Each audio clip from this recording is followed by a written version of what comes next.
person, and I want to be honored someday, just like this person is being honored.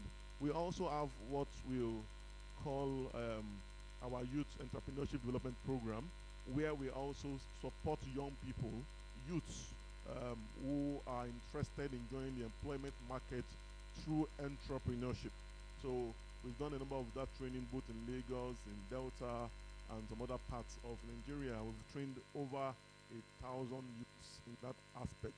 And when we train young people in CVL in different entrepreneurial skills, we don't only leave them, we also one that we're doing recently that we've done excellently well, and we have been given very high recommendations by USADF and Lagos State Government, is the LSCTF USADF Employability Program, where CVL has worked with Lagos State Government in training over 350 young people in Lagos. We also have our widows, thank you, go ahead, thank you. We also have our widows support program as well, where we ensure that we talk to individuals and corporates as well to see how we can support widows. And not what makes CVL Widow Support Program a bit distinct is that we don't just support the widows, but we are also particularly interested in the children of the widows. We also provide the same employability training for them, and also ensure that these children also develop in terms of education and also get gainfully employed. So that's what makes CVL's widow a bit unique, you understand? We cater for the widows, but actually we are very, very much interested so in the children of the widows, and that makes us very, very exceptional.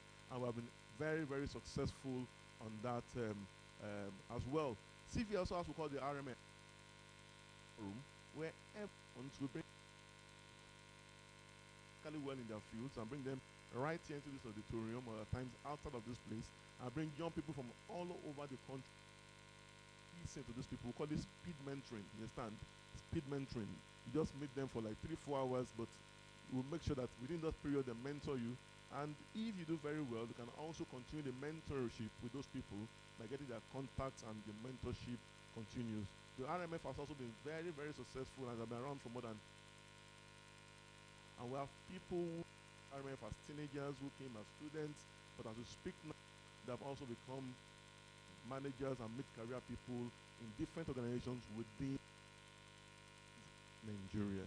And one thing CVL is known for, which is not known for, is consistency and persistency against all odds. And that's why we are still here today and also doing the 59th CVL LWT. Can you please put your hands together for CVL this morning, please? So CVL also runs trainings as well for people who are in corporate leadership, corporate management as well. We use our facility here and other facilities outside this place to where we bring together CEOs, managers at various levels of the corporate strata to participate in where they learn things from leadership to design thinking and just name it. All they need to become global leaders, not just leaders within the country Nigeria, but global leaders that also help them as well to expand their businesses and corporates beyond the shores of Nigeria. And Prof ensures that he's on that beat personally at all times. And also in that area as well, CVL has got a number of testimonies.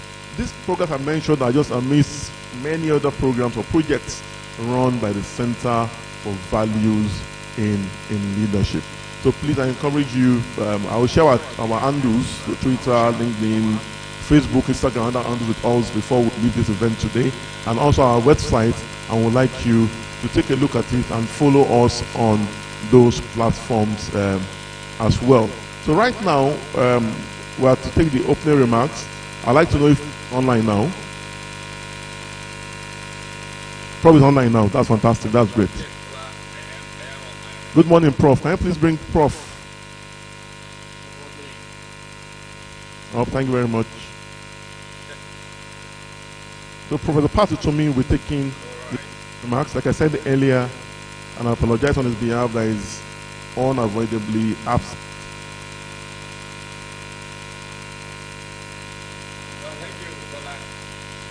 Well, good morning, Prof. morning to everyone in Lagos and around the world. I think it is appropriate that in this time it is possible to be part of this event from any part of the world that we are located in. I am particularly pleased to join you this morning from the United States. I am thrilled in a special way to be part of CVL's effort. Recognize the accomplishment of women who have broken all kinds of barriers, all kinds of glasses to make impact in their life. In the mission of the kind of values in leadership has long focused on how people who make impact can become nodes of influence for people who look for a future in which the dignity of the human person can be elevated. In one of those very special areas that we have increasingly focused on and how gender inclusion can make our society better able to compete. I come particularly to subject of the law, the importance of the law in human progress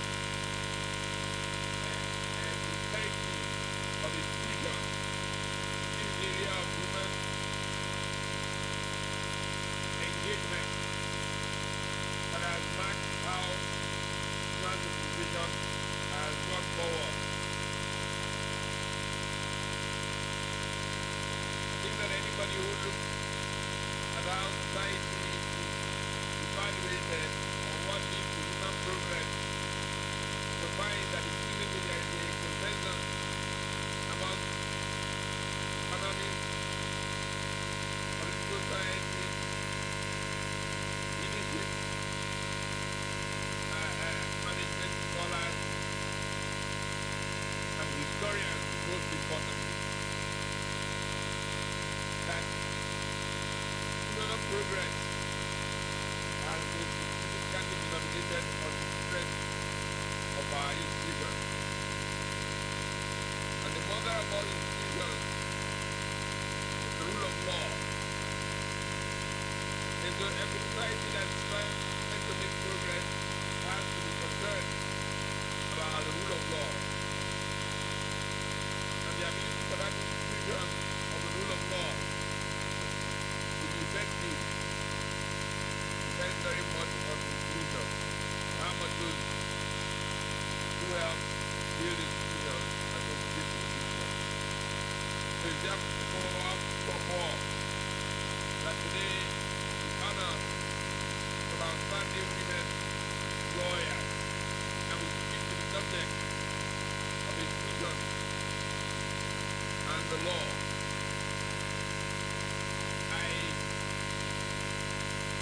will be a matter of days at an event at the University of Pennsylvania, Philadelphia.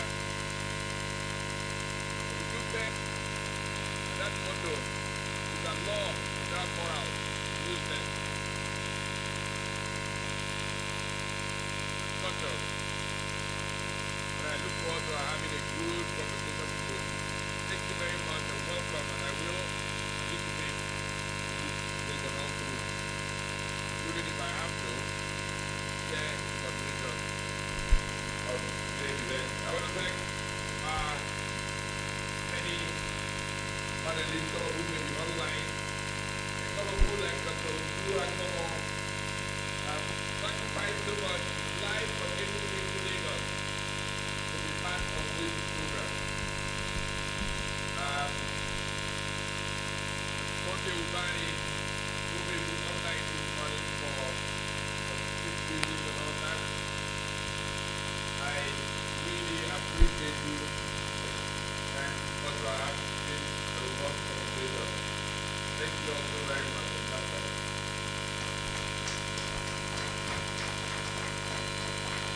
Thank you very much, Prof, for that precise but very appository opening remarks. Thank you very much, sir. So very quickly, because of time, we have to move a bit faster now. Yes, no, this agree with me absolutely. Thank you very much. So move faster. Yeah, very quickly, I would like to bring forward our honorees this morning in no particular order.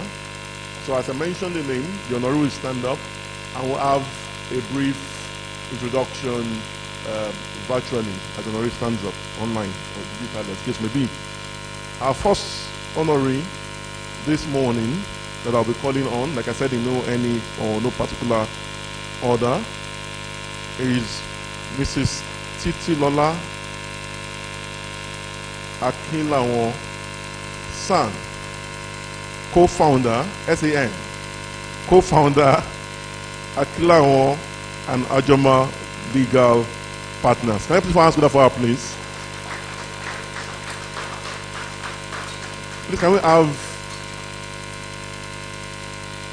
Just Mr. Go ahead, please. No, just... Antonia Titilola Akinlawo, SAN, attended Egbado College in Ilaro, Ogun State, for her secondary school education from 1971 to 1975. Later, she moved to Methodist Girls High School, Yaba, Lagos, from 1975 to 1977 for higher school certificate. She had a tertiary education at the prestigious University of Lagos, Akoka, Lagos, from 1977 to 1980. And proceeded to the law school in the same year and was called to the bar on the 11th of July, 1981. As it is normal procedure for every Nigerian graduate to serve the nation, she was deployed to Ilorin, Kwara State, where she served as a lecturer in law, Kwara State College of Technology, Ilorin, and the pupil counsel in the firm of Wale Olanipekun and Co. under the NYSC soon between 1981 and 1982. After her NYSC, she returned to Lagos in June 1982 and joined the law firm of M.I. Jegede and Co.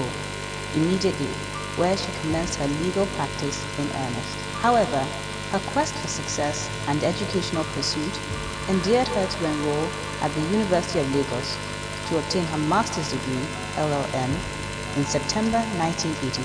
She was an associate with the firm M.I. Jegede and Co. from 1982 to 1996 and a partner in the firm from 1997 to March 2001 when she disengaged to set up the law firm of Akinlawo and Ajomo, a specialist litigation firm in partnership with Mr. Ibukunoluwa Ajomo. She was elevated to the inner bar on 26 August 2011, although backdated to 2010. A consummate advocate of great repute and tax expert, she has handled numerous cases up to the Supreme Court. She is a member of the Nigerian Bar Association, International Bar Association, FIDA, Federation of International Women Lawyers, a fellow of the Chartered Institute of Taxation Nigeria, CITN. She is a legal advisor to the Chartered Institute of Taxation Nigeria. Ladies and gentlemen, please welcome Mrs. Titilola Akinlawo, SAN.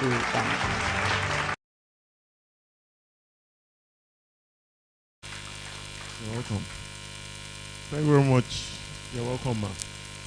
And the second person I'll be calling now, like I said in no particular order, is Mrs.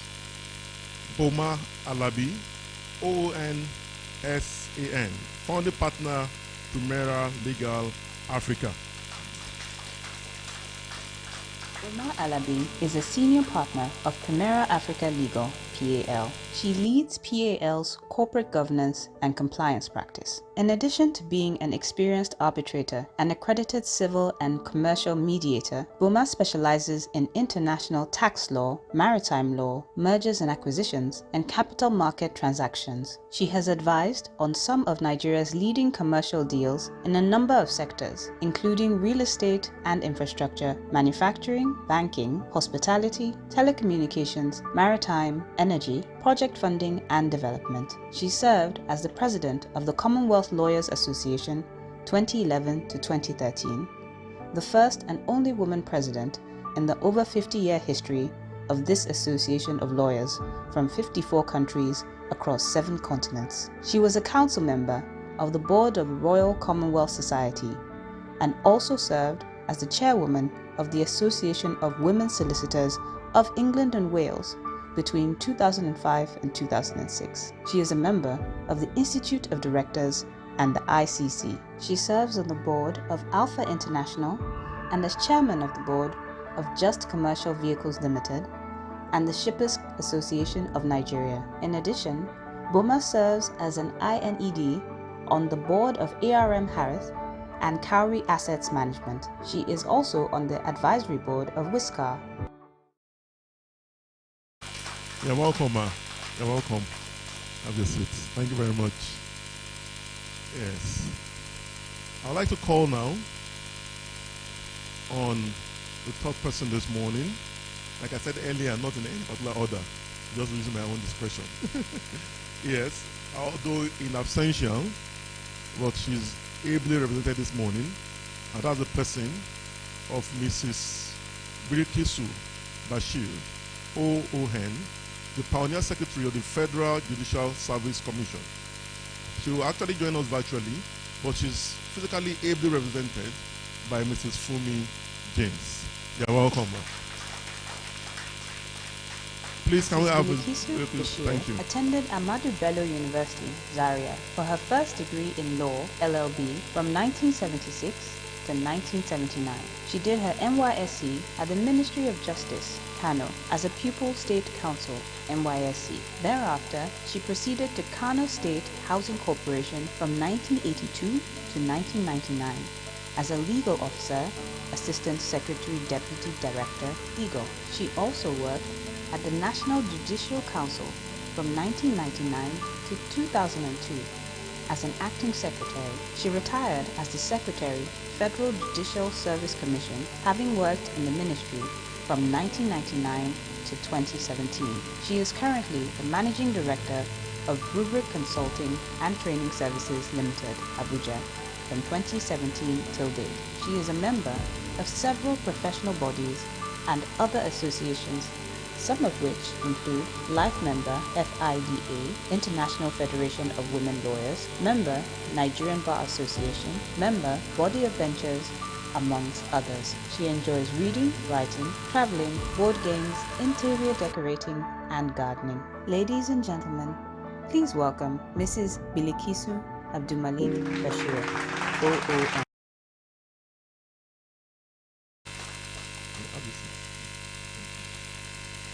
Thank you very much. And this morning, we actually have 4 honorees, and the fourth person is also joining us virtually as well, although she's ably represented by Mrs. Zainab Umar Wande.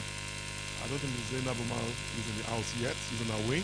However, we'll go ahead to introduce Mrs. Saadatu Mohammed Bello, LLB BL MBL, former Attorney General and Commissioner of Justice, Taraba State.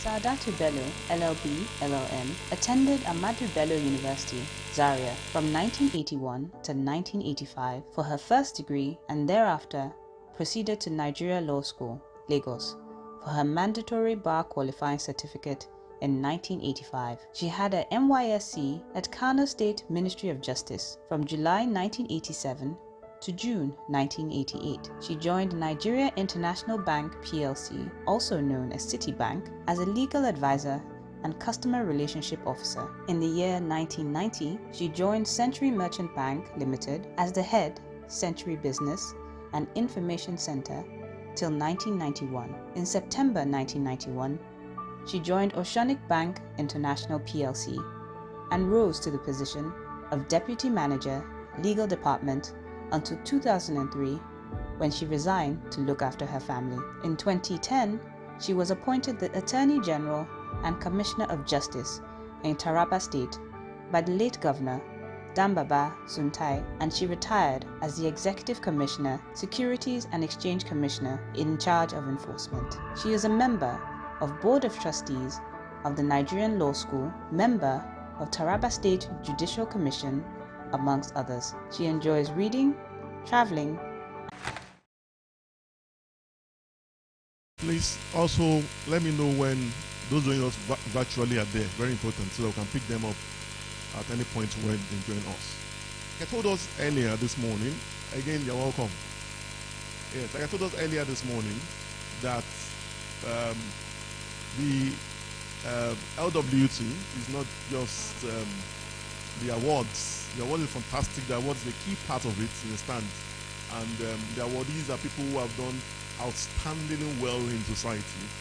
And CVL is a role model organization who wants other people to look up to them and say, oh, I want to receive this award too in the future.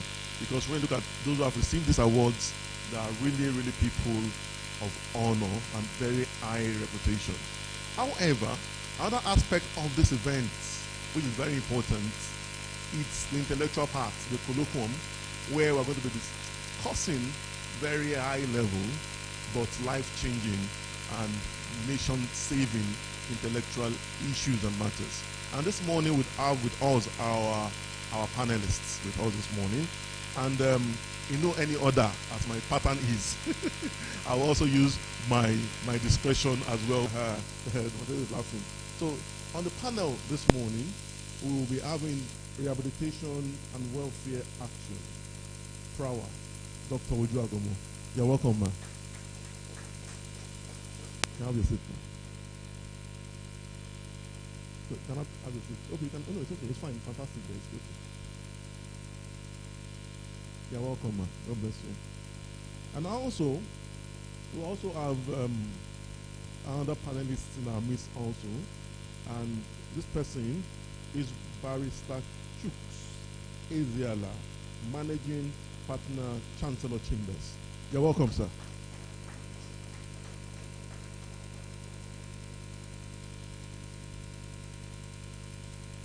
Also joining us virtually this morning, as Professor Patti Tomi mentioned during his opening remark, I hope he's online as well, and that's Barrister Monday Obani, Principal Partner Obani and Co. Yes, he's online. I just said he's online now. Thank you very much. And also joining us virtually as well this morning, also as one of our panelists, is Barrister Bode Olanipekun, SAN, Managing Partner, Wole Olanipekun and Co. All right, fantastic. He's also online with us. You're welcome virtually as well. I'm very sure that this morning our panelists are going to do justice to what is before them, as our moderator will also come now. I'd like to welcome very quickly upstage to the man who did our pastor this morning and said the opening prayer, who is also the moderator for this event or this panel, as the case may be, Prince Inwafuru, Managing Partner, the Law Suite, Lekki, Lagos. You're welcome, sir. Welcome, Prince. At this juncture, we have confirmed the presence of Barrister Bode Olanipekun, right, online. Please, can you please confirm the presence of Barrister Monday Ubani online as well? It's online as well. Fantastic, fantastic. So, moderator, they're online as well. And also, I'm very sorry, apologies to our online audience, because I was just told now that we have a number of people who are watching online. Online, yes, good morning or greetings wherever you are from any part of the world. Can you please pass with that for the online audience, please? Thank you very much. So, I'm speaking to you from Lagos, Nigeria. So, it's morning here, but wherever you are, greetings and top of the day. I would like to step aside now as I hand over to our very own Prince Inwafuru. Thank you very much. Thank you, MC. You've done a good job. Good morning, ladies and gentlemen. Let's give another round of applause to our honorees. It's always a pleasure to celebrate women, and we are all products of women. So today we are discussing something that is very important, and I want to believe that there are non-lawyers here. So we'll try to use a very simple language. We won't use the lawyer's language, okay? So that we can communicate. And I want to assure you that the intellectual part we are about to go into is not only for lawyers. We have women who are not lawyers, young people who are not lawyers, who can also apply the same principle in whatever endeavor you are in. So, so that we go straight to the point. Even though we have our distinguished panelists, I'm really honored to the moderator, where we have senior lawyers, senior advocates of Nigeria, very distinguished senior lawyers, and even among the honorees. So our interaction is going to be this way. I'm going to face the panelists, but at some point, I may have to also direct my questions to the honorees. So first of all, let me thank the CVL, the organizers of this event. The MC has done a lot of introductory remarks in relation to what we are doing. I want you also to give a round of applause to CVL for organizing this event. So I go to the panelists.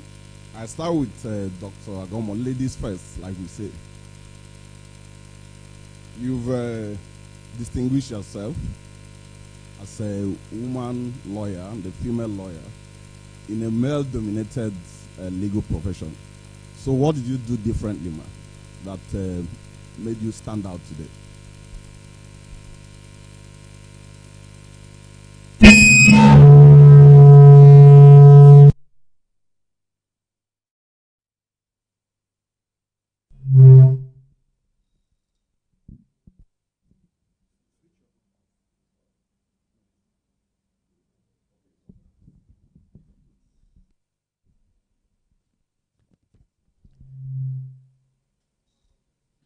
I was actually beginning to wonder if the electronic gadget was revolting.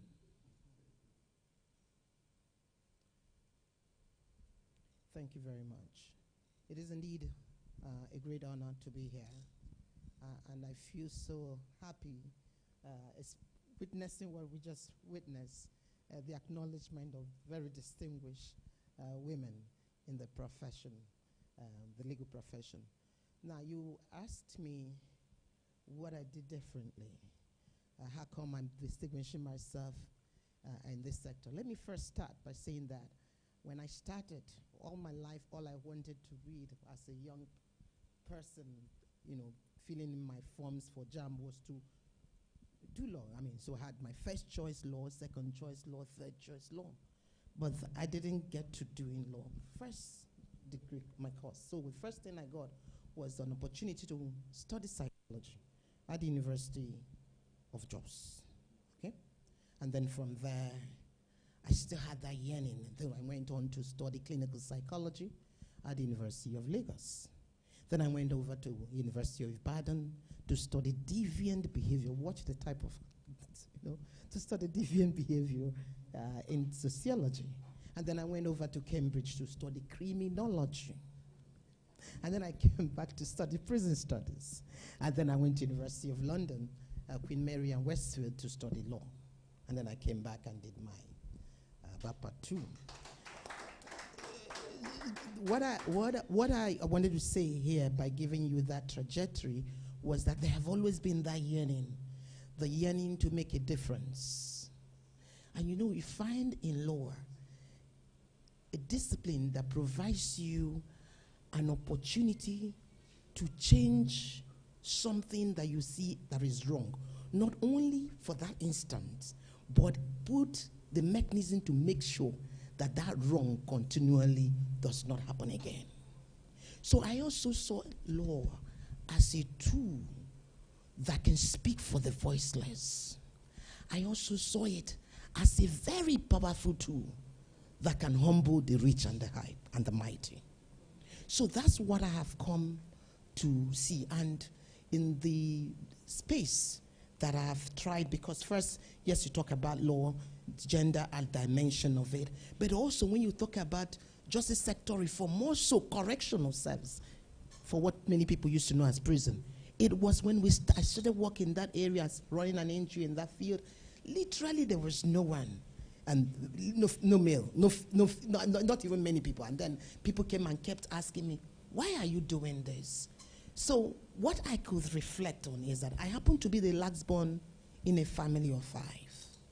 And is that it's not helpful when you are in a position where you can't talk, because there are the high and the others who are more powerful, more older than you. So, but with law, that makes it safer.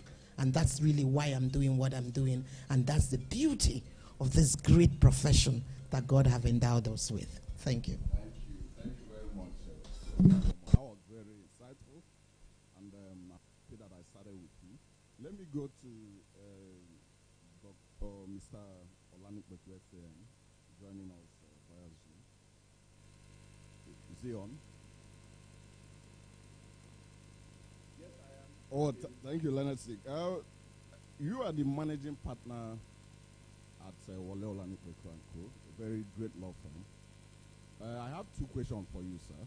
First of all, do you think Nigerian laws are gender-friendly? And the follow-up question is, what practical steps or what are you doing in your law firm to ensure inclusive representation of women? We want to hear from you. Thank you. I'm very sorry. I got the first question clearly, but the second question, I think, because of what we now know as technological view. Okay. Thank you. Okay, let me make it brief. Okay, the second question I was asking, what are you doing as a managing partner in your law firm to ensure inclusive representation of women in your law firm? Yes. And then we can take it outside your law firm. Okay, thank you very much. I need to deal with the first question out, just an analysis of the case I was meant to have appeared in court today, but unfortunately, the further adjourned. The argument I was making in that case, in that the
Go on, let us see.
Thank you very much. I definitely enjoyed your contribution, and I'll look forward to seeing how that case will pan out.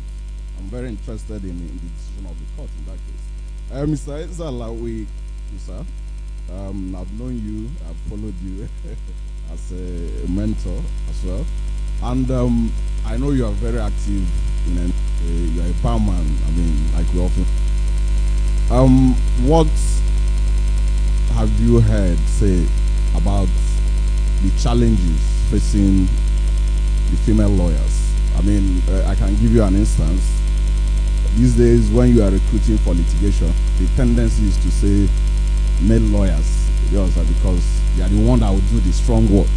But here we are, two senior advocates among the honorees who are female, meaning that what a man can do, a woman can do it. So in recruitment, in promotion, in assigning roles in your law firm, what have been your experiences in the female lawyers? Do you agree with that wrong narrative that litigation is for male lawyers alone?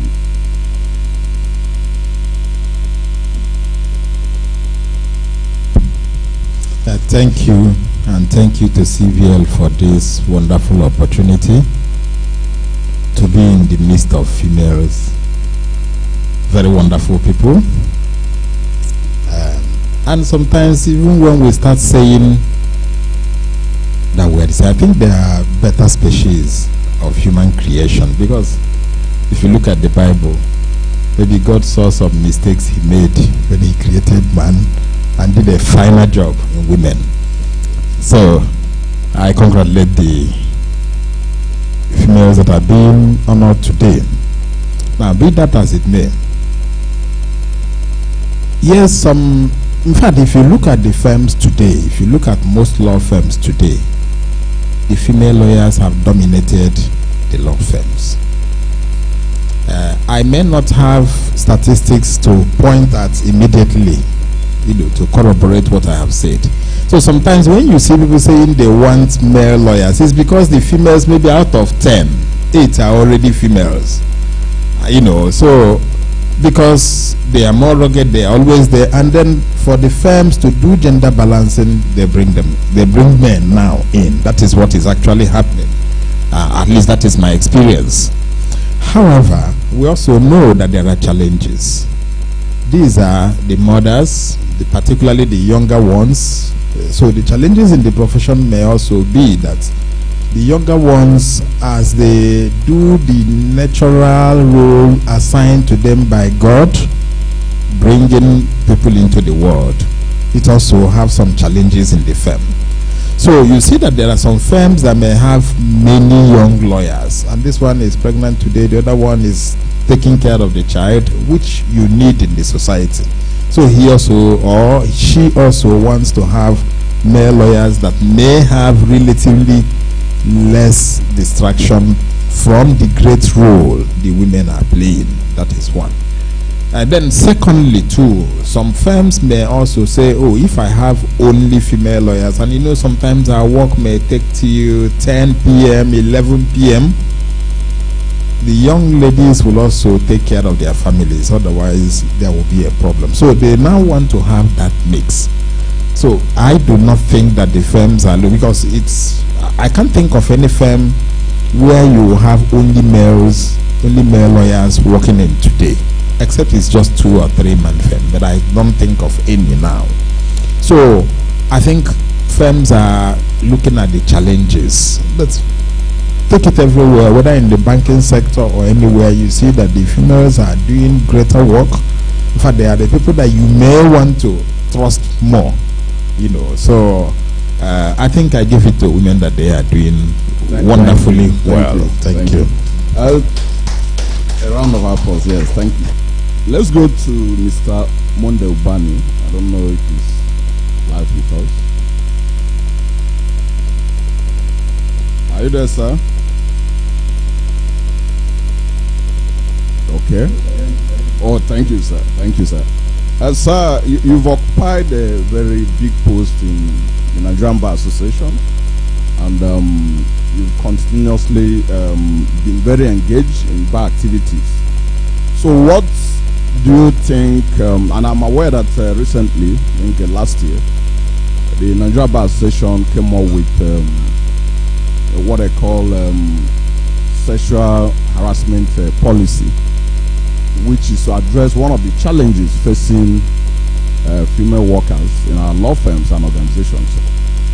Do you think the Nigerian Bar Association is doing enough to protect female lawyers in terms of the issue of sexual harassment, in terms of inclusive leadership? As we speak, we are yet to have a properly elected female NBA president.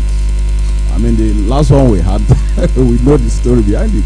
So is it that the women are not right for that position? So what is the NBA doing to address all these issues I've mentioned, sir? I know you are not the NBA president, but you are very close. Thank you, moderator. I also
slot from where you are born, the state where you're born, or where you are married to.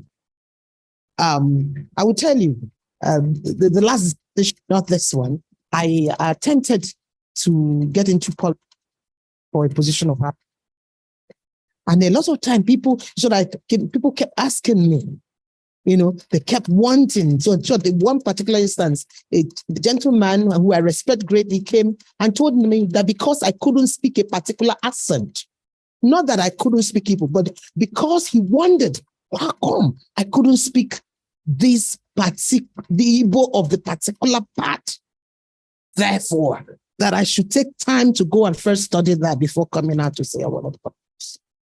I've also had instances where I was asked whether I was told to come out. How dare me ever think of coming out when those who hold the structure, as it were, did not tell me to come out?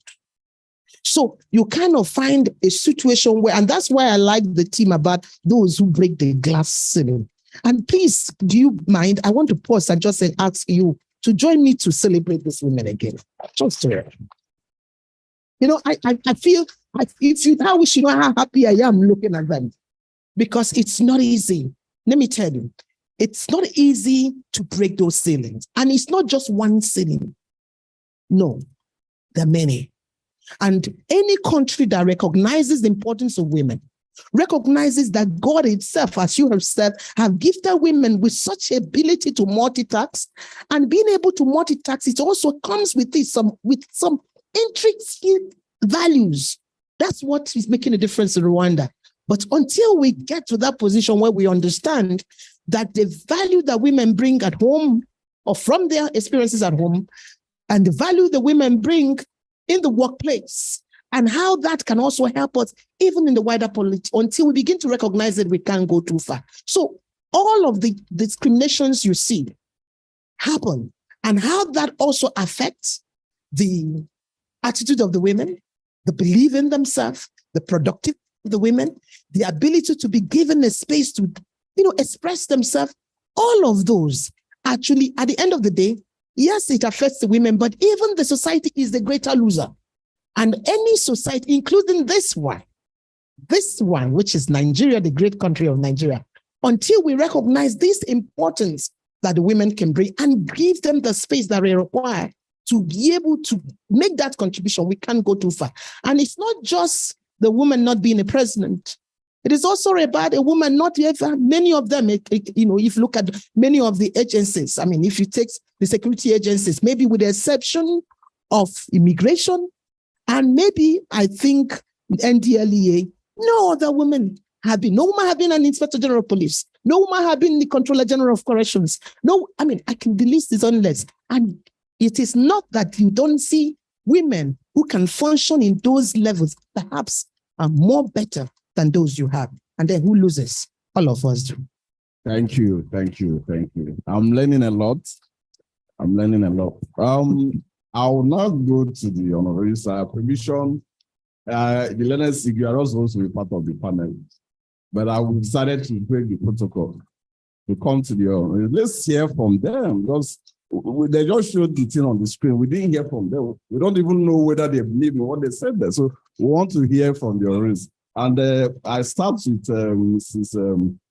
Akinlawan. As a matter of fact, I was an associate at Paul Sora & Co. And I recall doing a matter with the learners, Mrs. Akinlawan, the way she related with me as if we were on the same side. Meanwhile, she was supposed to be on the other side. And I was like, well, we should have more women lawyers, more women senior advocates, because they understand how to relate.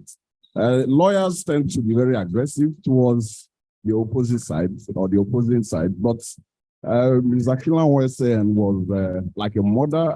She was very cooperative. Something you don't see often. So I want to ask, I know we've read their profile, but what do you think? I asked that same question to Dr. Agomo. And I want her to self-critique now, because often we tend to focus aside. This is what they should do.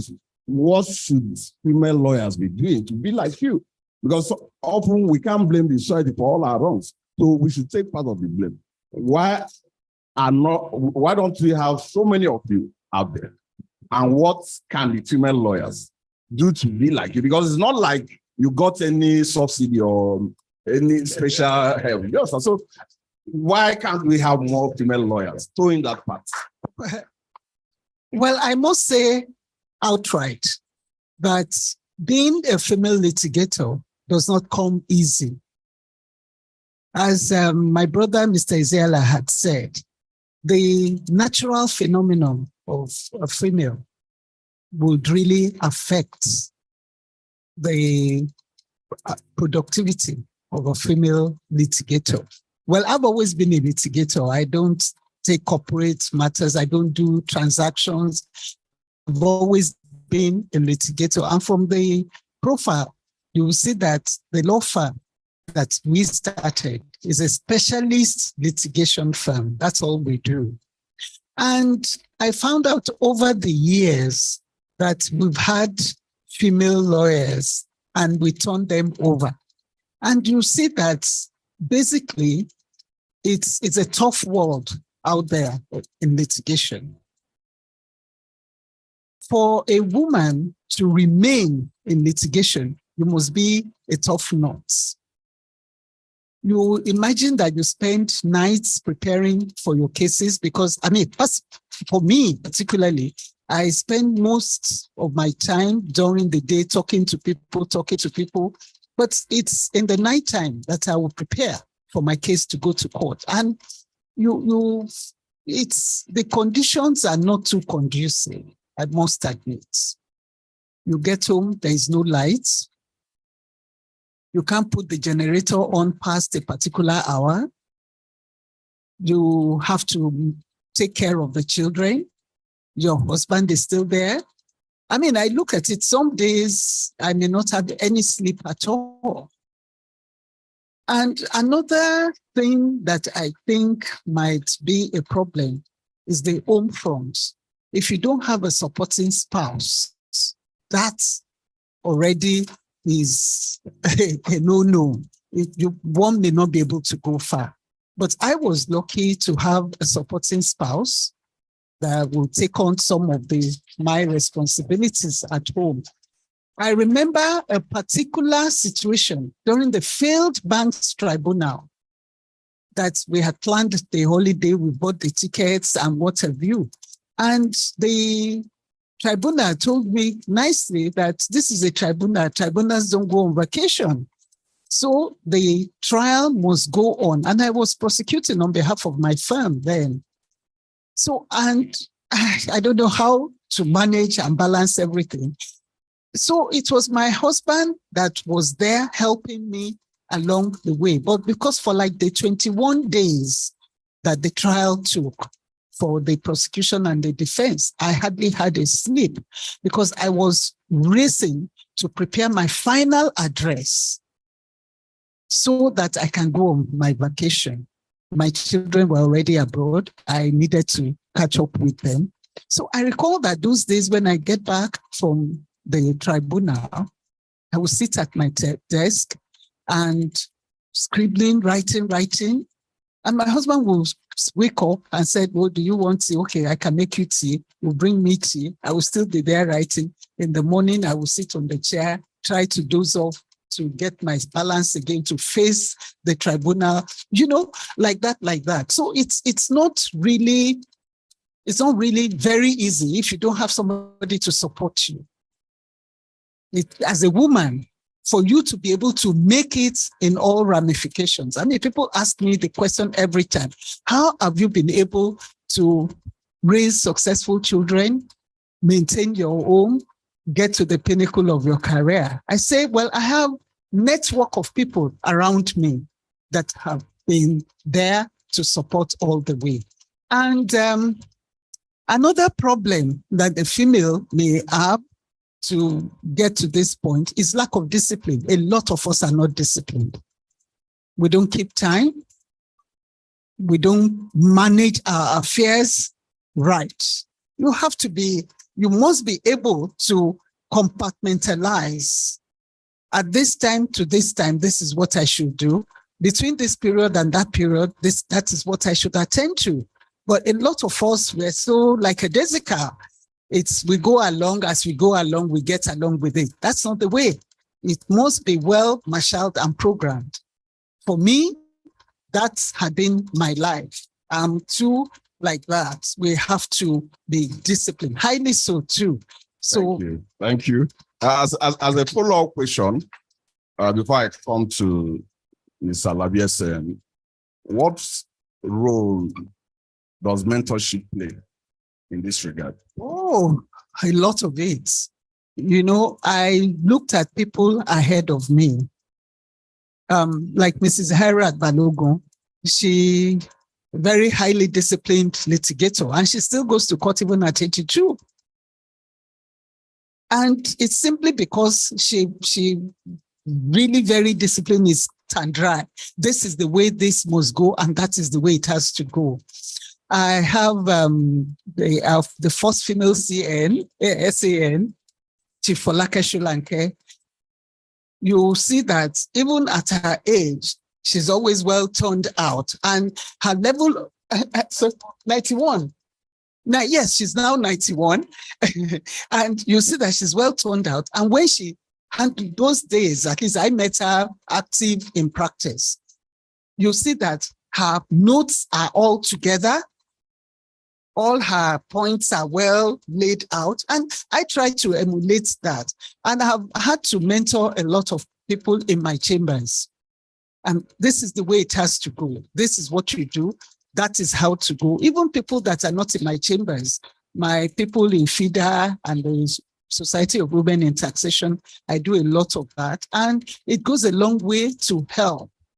Somebody that had gone that path, it's easy for you to follow in the same path because the path is already well laid out for you. So mentorship is all about it. Thank you. Thank you. Thank you. Ms. Boas, and I mean, you're a name. I mean, right from the law school, we're hearing that name. And today, the name keeps getting bigger. So I admire you, ma. And I'm one of your mentees. So, I mean, you co-founded your law firm as a founding partner. I imagine, I don't want to, I'm too sure that you have female, male partners too. Exactly. So, two questions. One, how difficult is it? I mean, working with these male co-founders or even male partners, and even getting the business, the job. Have you faced any challenge getting business from companies? Maybe because you're a female founder. I want you to talk to us. I mean, I use that some of you to share your experience as well. Okay, thank you very much for the question and also for your kind words. In the workspace, I am not a woman. I am simply a lawyer, full stop. And anybody who tries to put me in a gender box will fail because my gender is of no consequence to the work that I do and deliver. So that's my attitude. Now, when I work with fellow women, I also try to get them to take on that attitude, because otherwise you actually cooperate with and enable unconscious bias. So we go into meetings with our male colleagues and they'll naturally turn to us to provide the refreshments. Don't do that. We're here as lawyers. We're not here to bring you meat pie and chicken pie and samosas. And if you are not conscious of it and you just think, oh, because they'll ask nicely, you're our mommy, this, that, and the other. You will fall into that role. And then the important tasks, which will showcase your professional ability, will be given to your male colleagues. And you will then not have the opportunity to really show your colleagues what you can do. as a professional, because you have been put into the box of a woman, even in that professional space. So in dealing with my colleagues, partners, juniors, whoever, gender is not a question. It's not in the room. We simply get on with it. I want to speak to the mentoring and helping women get where we are. Because as my learned friend of the silk has said, we stand on the shoulders of giants. And what she has shared with us is, I observed, I picked up, and effectively self-mentored by watching what they are doing. I am taking it to a more structured space. Because like she said, some of us are lackadaisical. It's not gender peculiar, by the way. They're lackadaisical men and women in the workspace, but you see the potential in them. And you see that if you put some structure around them, they can get going. This is why I got involved with WISCA, which is a structured mentoring organization. We have effectively a year. We pick the mentees, match them to mentors in different aspects, depending on what they want, where they want to go. And they are taken through a structured mentoring program for 1 year. And in that year, we see them grow and see them move on to achieve their career objectives because they have been given the tools to do so. And many of those have become mentors on our program. Becoming an SAN for me, it was a different journey from my friend of the silk here, because I was in England for 23 years, returned to Nigeria barely just over a decade ago, and decided, because there were so few female SANs, that we needed more so that they can see that this is achievable. And in taking this journey, I can then share the information to bring even more of us to this level of our profession, which is recognized as a, in our barris, there's nowhere else to go in the profession. So having made the journey, I did I'm doing what men do. There is such a thing as an old boys network. Women also have to be deliberate about having a network. And you select those with potential that you can enable and share your journey with to ensure that they also get there. And then you extract a promise from them. So in my mind, it was 3 after me, minimum. And if 3 after me, then 3 after you, and 3 after you, and 3 after you, very soon we'll be 50-50. My 3 after me, 1 is already there. 2, 1 has applied with this set, and so on. So when you're deliberate about it, structured about it, and you have the right partners who are aiming to achieve those objectives, when I say partners, because you're working to take them somewhere, but you're working to enhance your gender also. So it's a partnership. Then you certainly will get there. I hope that's answered your question. Thank you. Thank you very much. And now you mentioned the UK experience. I read your interview where you say you left the country because there was a military rule and you couldn't imagine yourself as a lawyer practicing law in a law, what we might call a lawless country. Because the constitution was suspended. So I was intrigued by comments, and flowing from that, you think, because people say, why do you read law when the country is lawless? Do you really think lawyers, female lawyers, male lawyers, they are really getting the potential of being lawyers in the country. I mean, even though we are under democracy, but do you think Nigeria is a lawful country?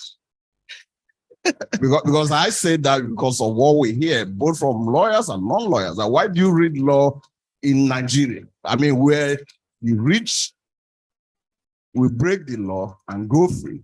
So what's your view on that point? I hope we are not digressing. We're not digressing. Humans are the same everywhere they are. Nigerians are no different to other human beings. And I'll give you an example. I would go back to London. So we're on the streets, on Oxford Street, which is a shopping street, and in a big shop called Selfridges. And for the first and only ever time, I saw this happen. And apparently it was several cables were cut through at the same time. So there was a complete blackout. This shop does not have proper windows. It relies on artificial light. So it was in complete darkness. I was with a Nigerian female companion, a friend of mine. Our only concern was to exit from the shop and walk out into the broad daylight. I won't use a color word, but I would say the residents and people of the of the country, once they realized that the lights were off and nobody could see them, began to take things from the, So the only check that makes them different from us is that structures work and people are held accountable. Now, accountability is beginning to happen. It is it's a progressive thing. Remember, I left when we had a military dictatorship. I commend our judiciary in that period. I commend my profession in that period.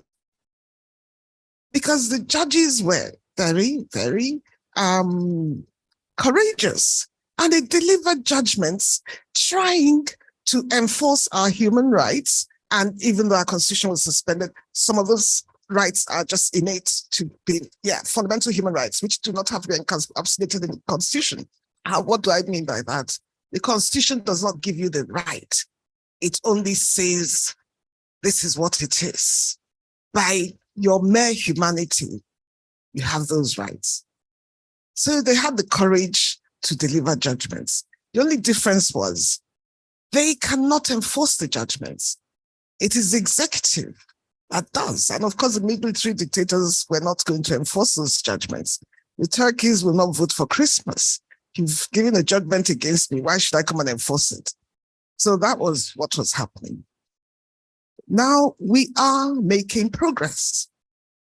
Again, our judiciary are delivering judgments largely in line with expectation.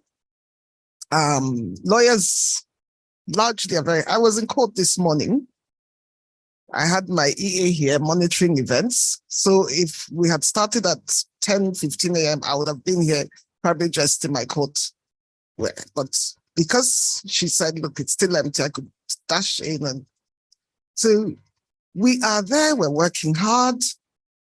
We do not enforce some of the judgments that come through. You still have to rely on the executive to do so. But we are making progress. Well, we have a couple of things that we need citizens to understand in order for this country to get to where it needs to get to. When you talk about law, we all seem to think it's all about lawyers and the courtroom. We have rights, which I personally fought for, along with so many others. For instance, the Freedom of Information Act, I keep talking about it because it's such a crucial foundation to this democracy. It is the act that gives you the right to hold your politicians accountable, to question them as to what are they doing with your money. And they cannot tell you it's an official secret, which they could under the military dictators, which they could until a few years ago when we got that act. They have to respond within 30 days. And if not, you can go to the court to force them to respond. So what are you doing with my taxes? What are you doing with the budgets that were sent by local government for schools, for clinics, for my local road in front of my house? You need to begin to ask those questions as citizens. Because if you as a citizen does not come to the table, your democracy is disabled, similar to having 50% of your women not in the system. That's a bird flying with one wing instead of two. Similar to not having and holding your people, your politicians accountable. Standards are subject to gravity.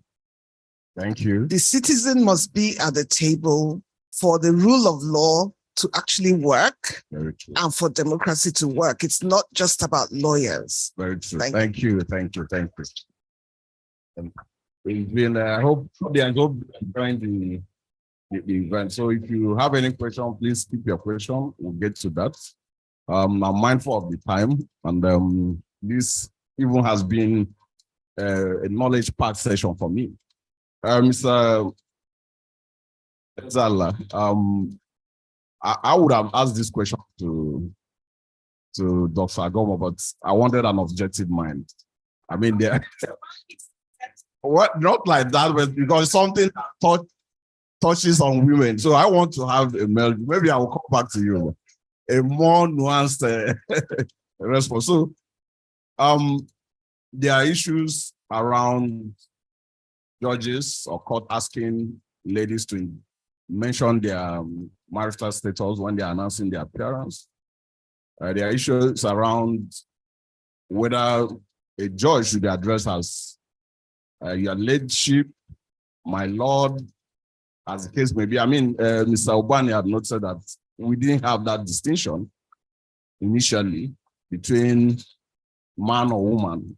I mean, we heard words like there's only a man at the bar, male at the bar. So do you think it's due for change? I mean, why should female lawyers be subjected to that standard? Why can't we have ladyship for judges? Why can't the judge ask a female lawyer to disclose whether Miss or Mrs.? I mean, do you think it's due for reform? Do you think, and many other you can talk about that we complain about every day in practice? So what's your view on that?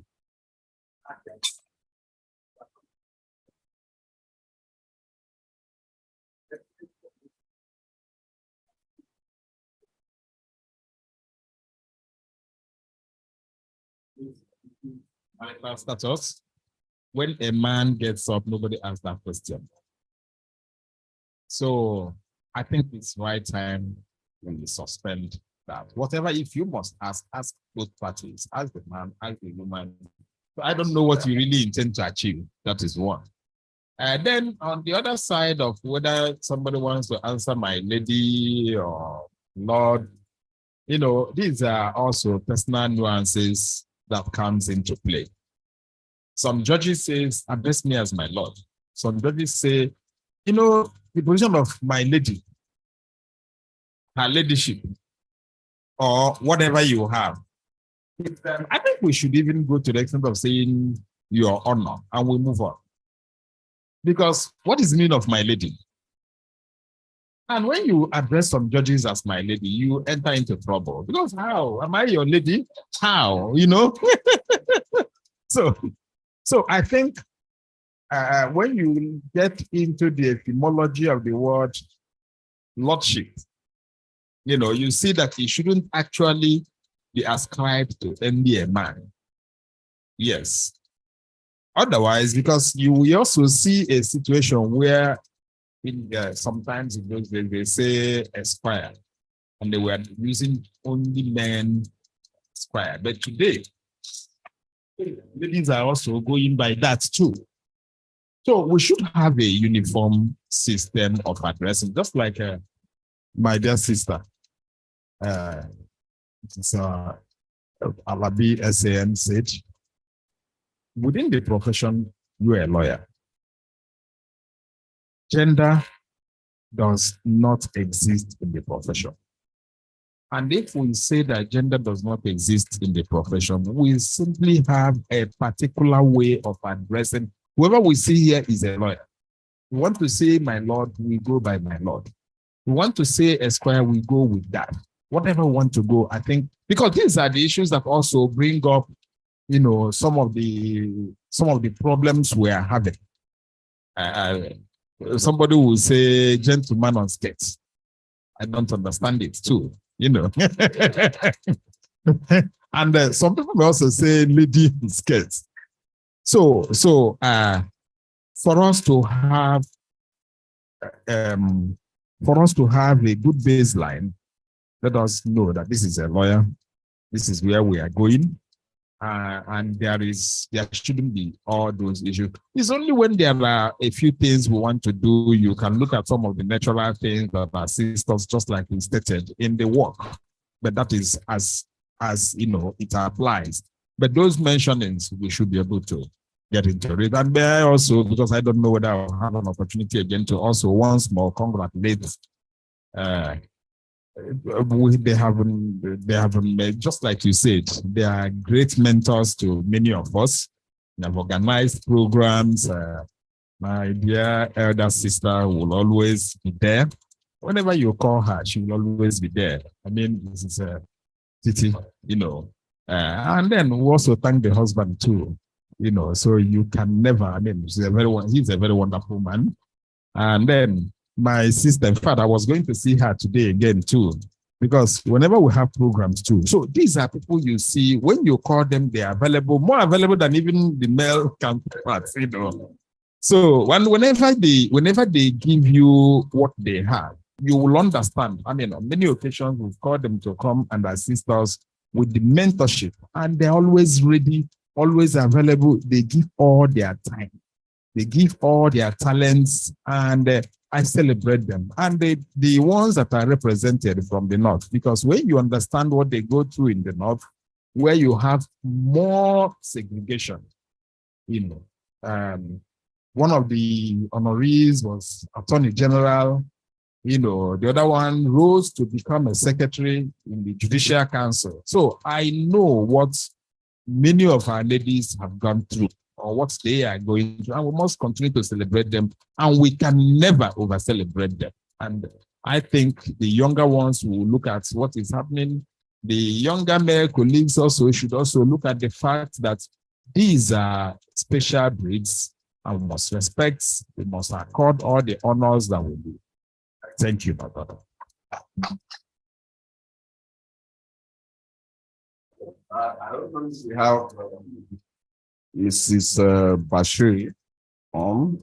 So she's joining us virtually. But while we wait for her, let us see. I don't know if you are still with us, Mr. Olanik Betwese.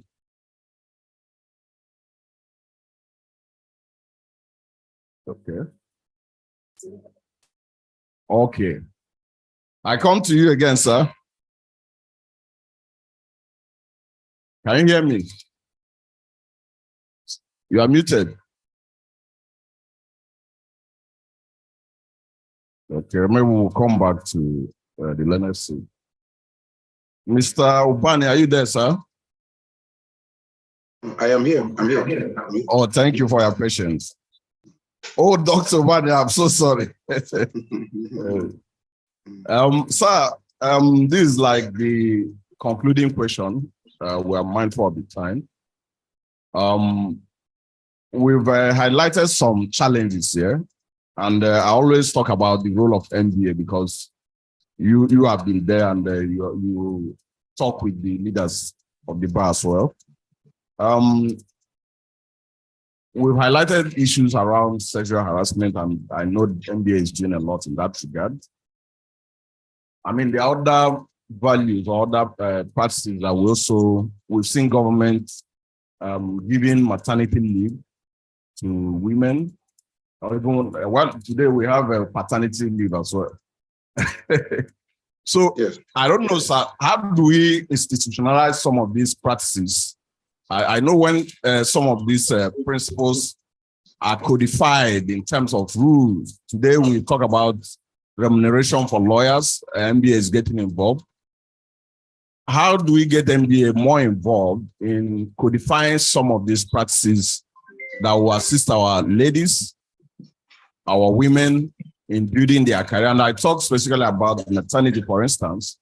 Some of the challenges women face is they have to combine family with career.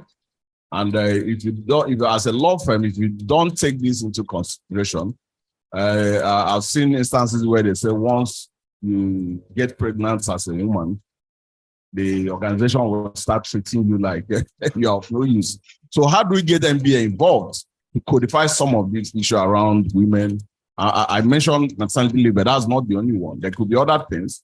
Maybe, I don't know how it will sound, but even lowering the bar in terms of applying for senior advocate, because in politics today, well, I hope I have the permission of the ladies. Exactly, but why I say this, in politics today, some parties give their tickets free to women. And it may sound like, oh, you are trying to discriminate, but we just want what can work. You understand?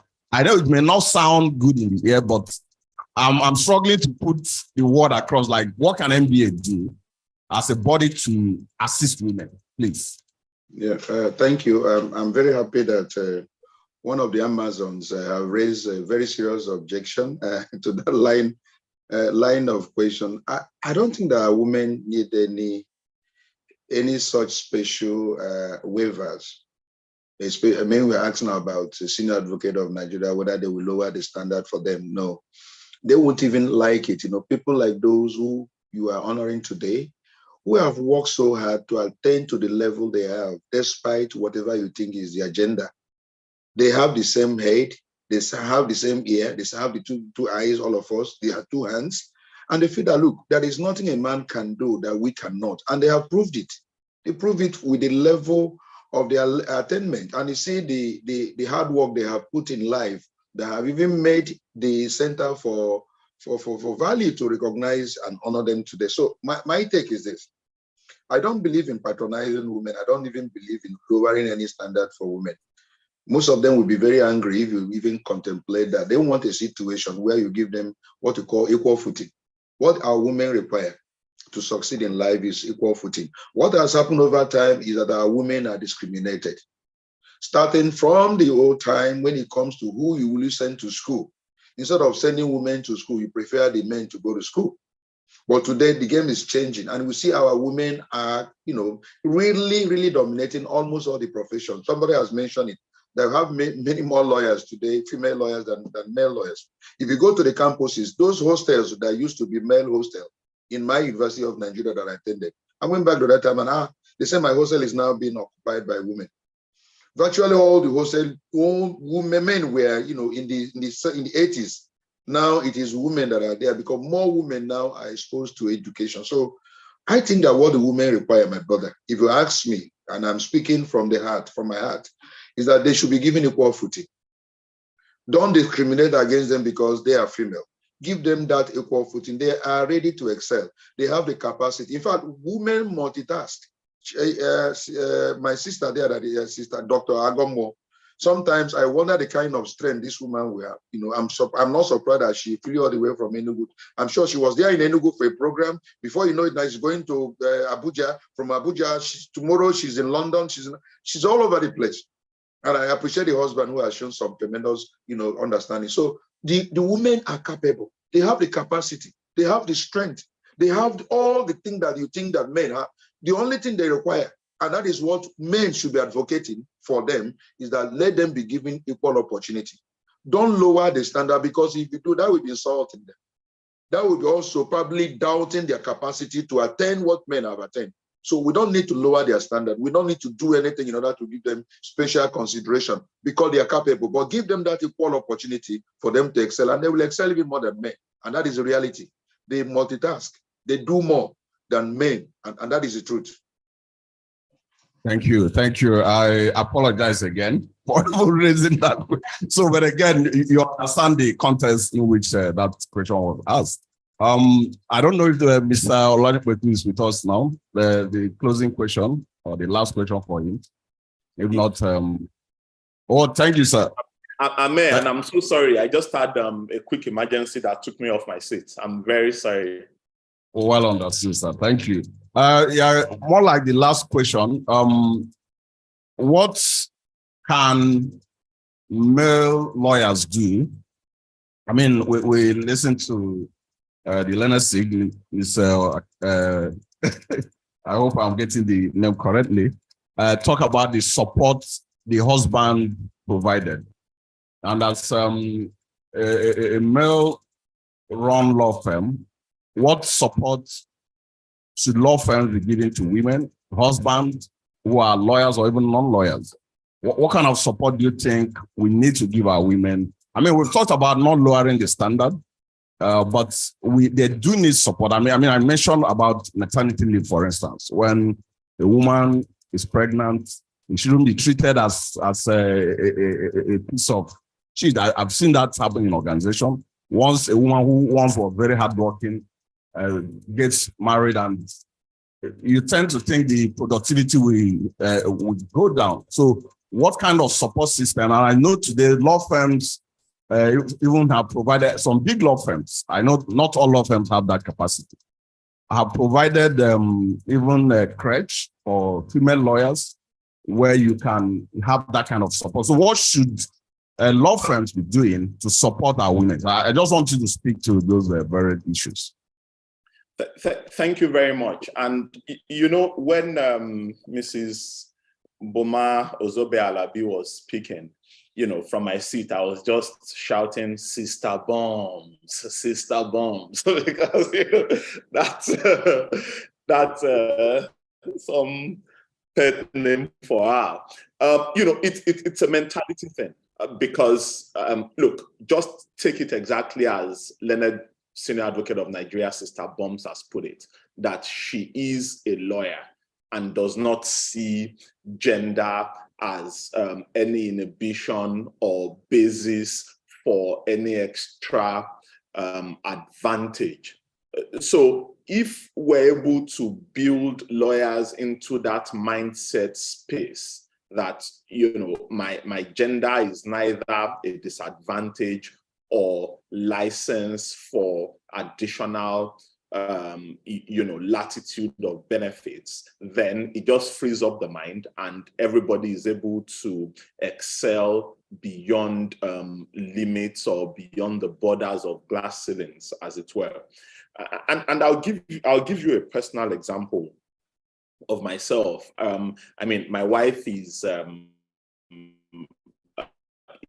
leadership in an FMCG here in Nigeria, and where she used to work before. When we had our second child, we sort of took a decision that she should probably slow down on work and go back to, and in that period, do some additional, you know, educational, you know, beef up for our CV. But because our employers had been very reasonable employers, we did not want her to put in a resignation because we just thought it might be unfair to the employer. So we tried to be innovative about how she was going to get out of work. And what did we decide to do? So we decided to apply for additional months of you know, of leave beyond the additional maternity leave.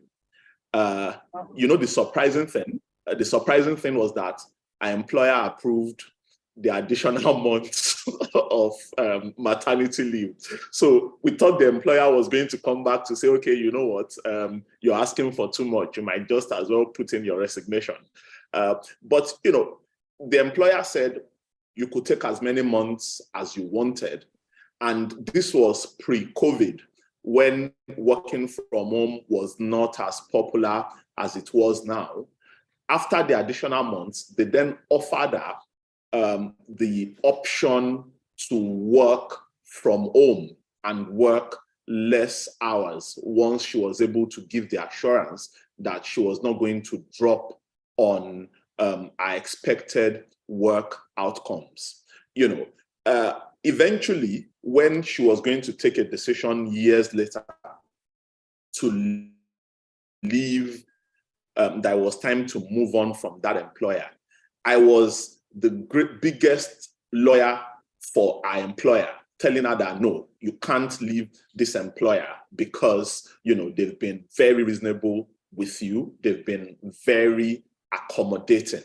The truth of the matter is there are nuances that are peculiar to the female gender, and employers should try, and this is employers, particularly law firms, should try to accommodate these nuances and also encourage female lawyers that these peculiar nuances to the female gender, such as childbearing, domestic responsibilities, if well managed and balanced, would not affect productivity. The truth of the matter is, if those nuances are well managed and balanced, productivity would actually improve. And I can tell you from personal experience, having a diligent and committed female colleague is one of the best gifts you can ask for as a law firm leader. Thank you. Thank you. I can see. Professor Thomas, I understand you're also here with us. I don't know if you have any questions, sir. You've listened to the panelists, to the honorees, share their experiences. I don't know if you have anything to say, sir. Yes, thank you very much. Indeed, I do have a little contribution to make on the matter of affirmative action, which has been engaged. SAN just started speaking to a part of it. I understand Mrs. Gomalabi's point about not lowering standards, because that will also affect how people perceive women who are lawyers who get to the top. You don't want people making jests about quota, SAN, and stuff like that. It's already been made of some people. But there are a number of affirmative action issues that I think that facilitating women's play require. And I said, but he was going towards it in his remarks around, for example, their biological roles, childbearing years. Many women will obviously lose career time when they go to bear children. In some professions, like medicine in the UK, you find that by the time a doctor goes away, has children, returning to the workplace, we almost need to retrain her as a doctor because medicine is continually moving on. Same for law, the developments. So how do you compensate for or manage that duty to society? In my view, part of what we have to do is the kind of thing that Bade spoke to in terms of the experience of his wife. I think law firms should be able to encourage female lawyers who are in that childbearing age to be able to work more from home. They might even get a lot more done at home than they can get done in the office sometimes. Around the world, organizations are finding that flex time, arranging work differently, is actually doing them a lot more good than everybody getting in traffic. I mean, Dr. Ubani and I were speaking yesterday. If he had set off to come to this event this morning, he would have probably spent 4 hours plus in traffic trying to get into Victoria Island. So instead of committing 8 hours a day to traffic and dealing with a pregnancy at the same time and all of that, if she stayed at home, she could do her research and get you a good case built up, much better than if she had to come into the office. So law firms being reasonable about those kinds of arrangements can be enormously helpful. And there is also the point, and this is a very important point. I like to make this every time we talk about gender. These days, if you go to a graduation, a commencement, as Americans call it, and you will see the roll call, first class. Almost everybody who comes through is a woman. Girls are just, 2-1. Then the girls begin to come. Then suddenly you get one man, one boy mentioned, and everybody erupts. Oh, the first guy to make 2-1. And we've had already 30 women who made first class and 2-1. Why is it that 5-6 years later, the male are up in their career, on their career tracks, and those bright girls have disappeared? It is precisely that society does not pay enough attention to these women issues. Sometimes, yes, they're put down in the workplace because of the cultural view of a woman. Sometimes it is that they had to go away to have children, and some organizations fear giving responsibility to women who may suddenly get pregnant. And managers need to apply themselves to how work is organized to ensure that some of their best talents don't get lost because of those roles they have played. I very frequently refer to a book that's been recently written by a guy called Adrian Woolrich, The Aristocracy of Talent, How Meritocracy Shaped the Modern World. It seems sometimes that we are unaware of how much we lose by not letting merit managed by sensitivity to biological requirements in how well we produce. I think it's something that our society needs to pay a lot of attention to. And part of the reason that we have these kinds of CVL programs is to enable society to become sensitive to the fact that it can travel further if it is sensitive to these peculiarities, to ensure that it gets most of its talents to how it makes progress. Right now, our society underplays because some of its best talents are not at play because they are women. And we need to correct that if our society is to make progress. Thank you, Prof. That was very insightful and deep. Thank you very much, sir. We appreciate. As we wrap up, let me give Dr. Agomo, the only lady on the panel, the honor of advise the young professionals who are ladies, who are focusing on ladies today. I mean, we have the social media to contend with, we have a lot of distraction, but we also have opportunities even on social media. And today it's difficult to get a good employment, a good recruit, what is the word now? Employee. Because you hear things about Gen Z not being this, Gen Z not that.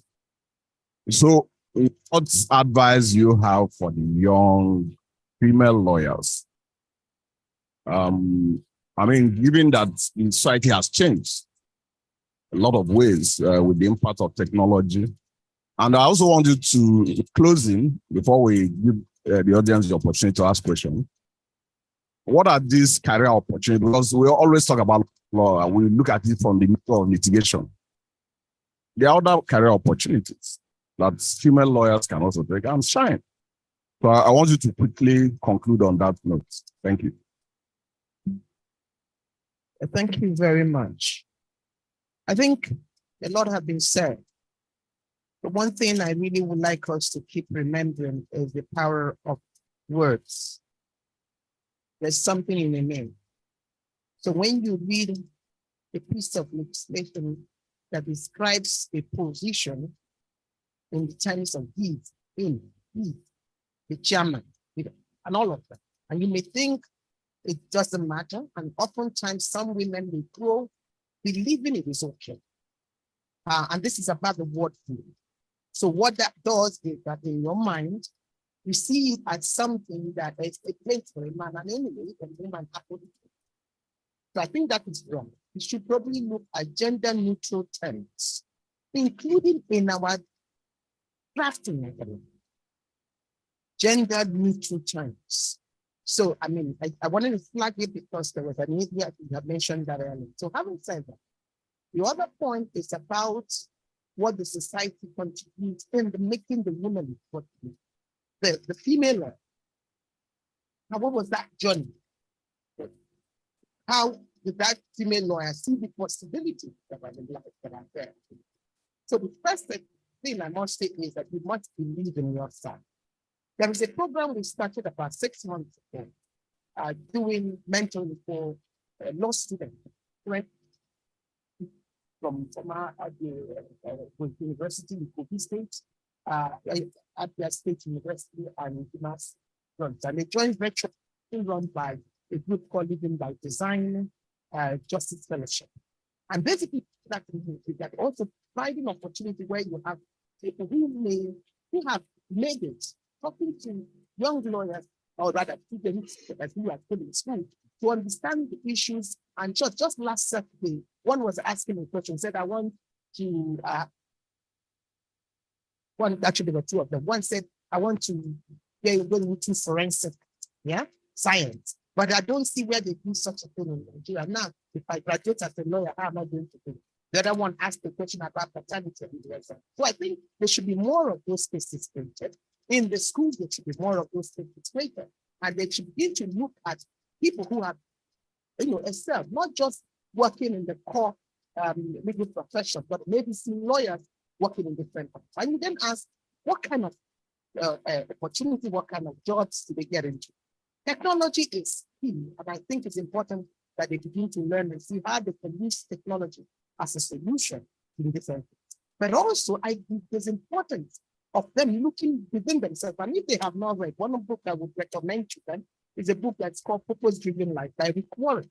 And if you look at that book tells you that, you need to be able to find ways of aligning what you're doing to what I may call your divine calling. And how do you know that? What are the giftings you have?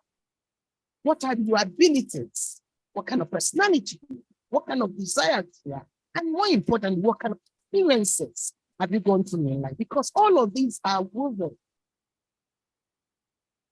where you will function effectively. So maybe you may think, okay, it's going to be too much for me going to read the book. Then I ask you, what are the issues that bother you so much? Because wherever you see passion, wherever you see the grace to excel, that has something to do with your calling. And when you begin to function in the realm of your calling, you find that you do well. You find that you enjoy reading subjects in those matters. Yeah. So again, you look at if that is the addition, and let me give you an example. Maybe you're bothered about having bad grades, you're a lawyer, and then you ask yourself, how can law become an institution in addressing the issue about having bad grades? You're bothered about consumer, rights issue. The fact that you maybe fly airplane, nobody tells you I'm sorry and they waste your time. How can law become a solution? Because that's when I was starting, I told you there is the beauty in the law because laws are made to deal with problems in the society. Different. So, and once you have that, if it's not working, you change the law to make it work. So I think that how you will enjoy your profession, and it's really important because if you operate in this kind of space, you find passion. And when you enjoy what you do, you know what happens? You do more of it. And when you do more of it, you have practice makes what? Perfect. And when you are practicing and get it, you become the brand. Let me say this. Everywhere you see experts, just imagine that expert. There was a day that expert knew absolutely nothing about that topic, including the ones who are not honoring it. So rather than shy away from doing something you really enjoy or being able to say, well, nobody has done it. If nobody has done it, it's a good mind for you. So you must be disciplined. But you also must know how you are wired, and you must find how you can engage in those, can understand those issues very much more than ever and ask what is the solution. I have actually come to tell myself that any space I am, I want to leave that space better than how I met it when I came. That's okay. And if we get that right, You ask yourself, anything that worries you, just be a little bit reflective. Rather than make noise, rather than point one finger about who should not or who is not doing, understand that 4 fingers are pointing at you. And then just think deeply and ask yourself, what can I, within the sphere of my own influence, do through that Lord? Okay? The final comment I would like to also be on to, because to a great extent, the society is doing a lot of damage. Families are doing a lot of damage. I recall many people who used to tell my father, God bless his soul. Those times they were saying, how dare you allow a woman to be studying all this? And the woman will come and ask me, do you want, can you do it? Do you like it? Do you want to? Anyone teaches the go on. And I would like to encourage parents to understand that in your girl child, there is strength, there is ability. They can even be the ones giving you that name that you desire. So don't pull them back. Just make sure that there's support. And when you say that support, it can come from your husband, it can come from your father, it can come from your brothers, God. So that means in terms of mentoring and educating, it's not only the women that need education. It is also about the men, the boys. You need to also understand these elements to be able to know how to act as a father, how to act as a brother, how to act as a colleague in class. Because sometimes the words of your colleague just sitting next to you can pull it off. Finally, I think it is high time we said no to I'm trying to find the right word, to this image of the woman as a sex object. That over time, women are made to realize or believe or feel that they are nothing but just a sex object. So what they need to do is that they do nothing but to beautify themselves and absolutely do not engage their friends. All they think is, do it, be whatever, and for the man who can then give them the money to be what they think they are. The truth of the matter is that a woman can even earn more than that man. A woman can add the value more than that man. A woman can be better than that man. And he made them male and female. And he made them in his own likeness. Genesis chapter 1. Thank you. Thank you. I've enjoyed myself. I've gotten a lot of nuggets from the contribution from the panelists, from the honorees, and from Prof himself. Well, just so you know, in addition to all the values you've gotten, I also want you to know that the first female player in Nigeria was called to bar in 1930. I don't know where you were then. Her name is Stella Jane Thomas, the first female lawyer. Some of us were still in our mother's womb then. The first, in the that's a better way to put it. The first female senior advocate, you heard the name mentioned before, is Chief Mrs. Olu Falake Sholanke SN, the long name, but that's feat alone has inspired a lot of other senior advocates. So we also have a lot of first women, and the women we are celebrating today may not be first in what they are doing, but they've even gone beyond. I mean, you don't have to be the first to be the best. That's the point. Who was wearing the white coat? As we go into the Q&A, we want to limit the questions to maybe 3. Make your questions pointed. If another person has asked the same question, please don't. So take your question, sir. Yes.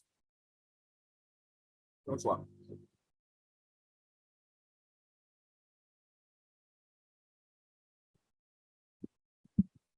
Yeah, good afternoon, ladies and gentlemen.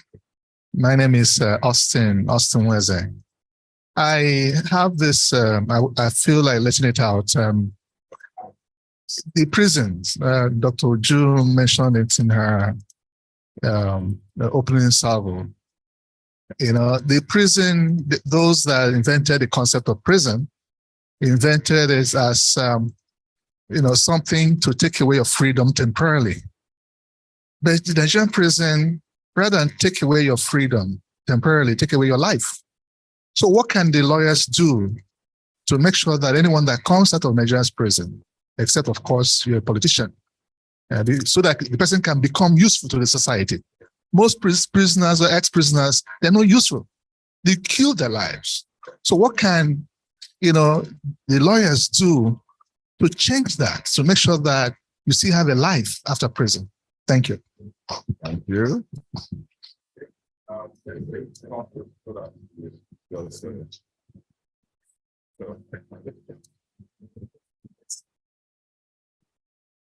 Thank you.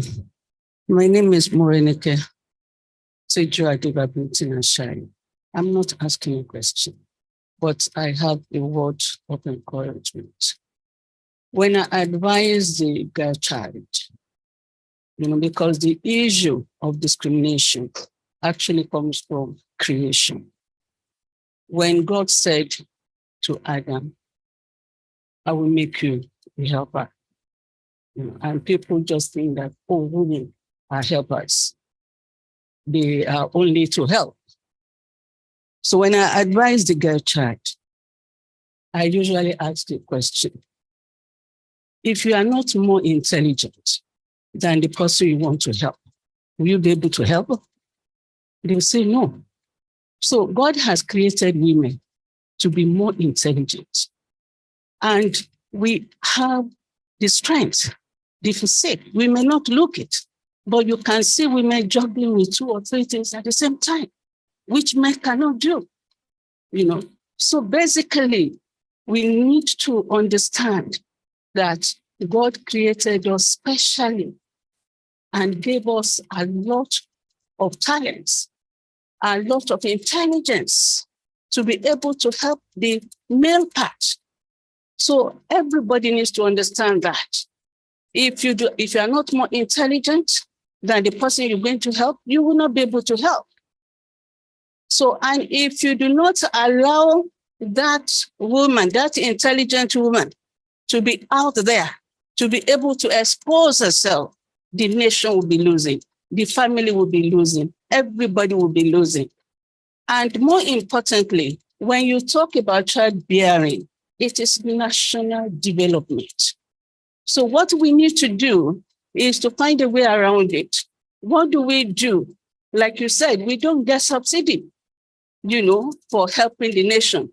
But if women should go on strike today, and we say for the next 5 years, we are not going to bear children, the nation is going to lose a lot.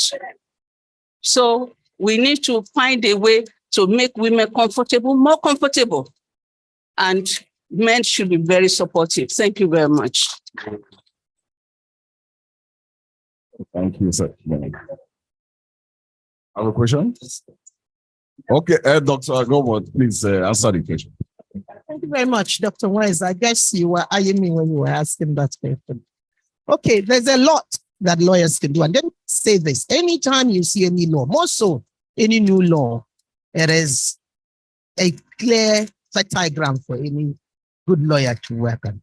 So if you look at the Nigerian Correctional Service Act of 2019, there are certain provisions. I mean, all the provisions are important, but there are certain provisions that actually opens a whole lot of room. So go to section 2, subsection 1, A, B, C, D.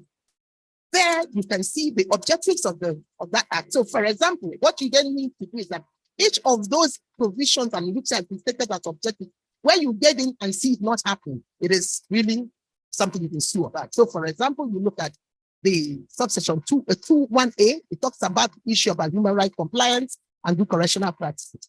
So you check what you are doing, is it in compliance with human rights? If not, no. You talk about the subsection B, talks about providing an enabling platform for effective implementation of non-custodial.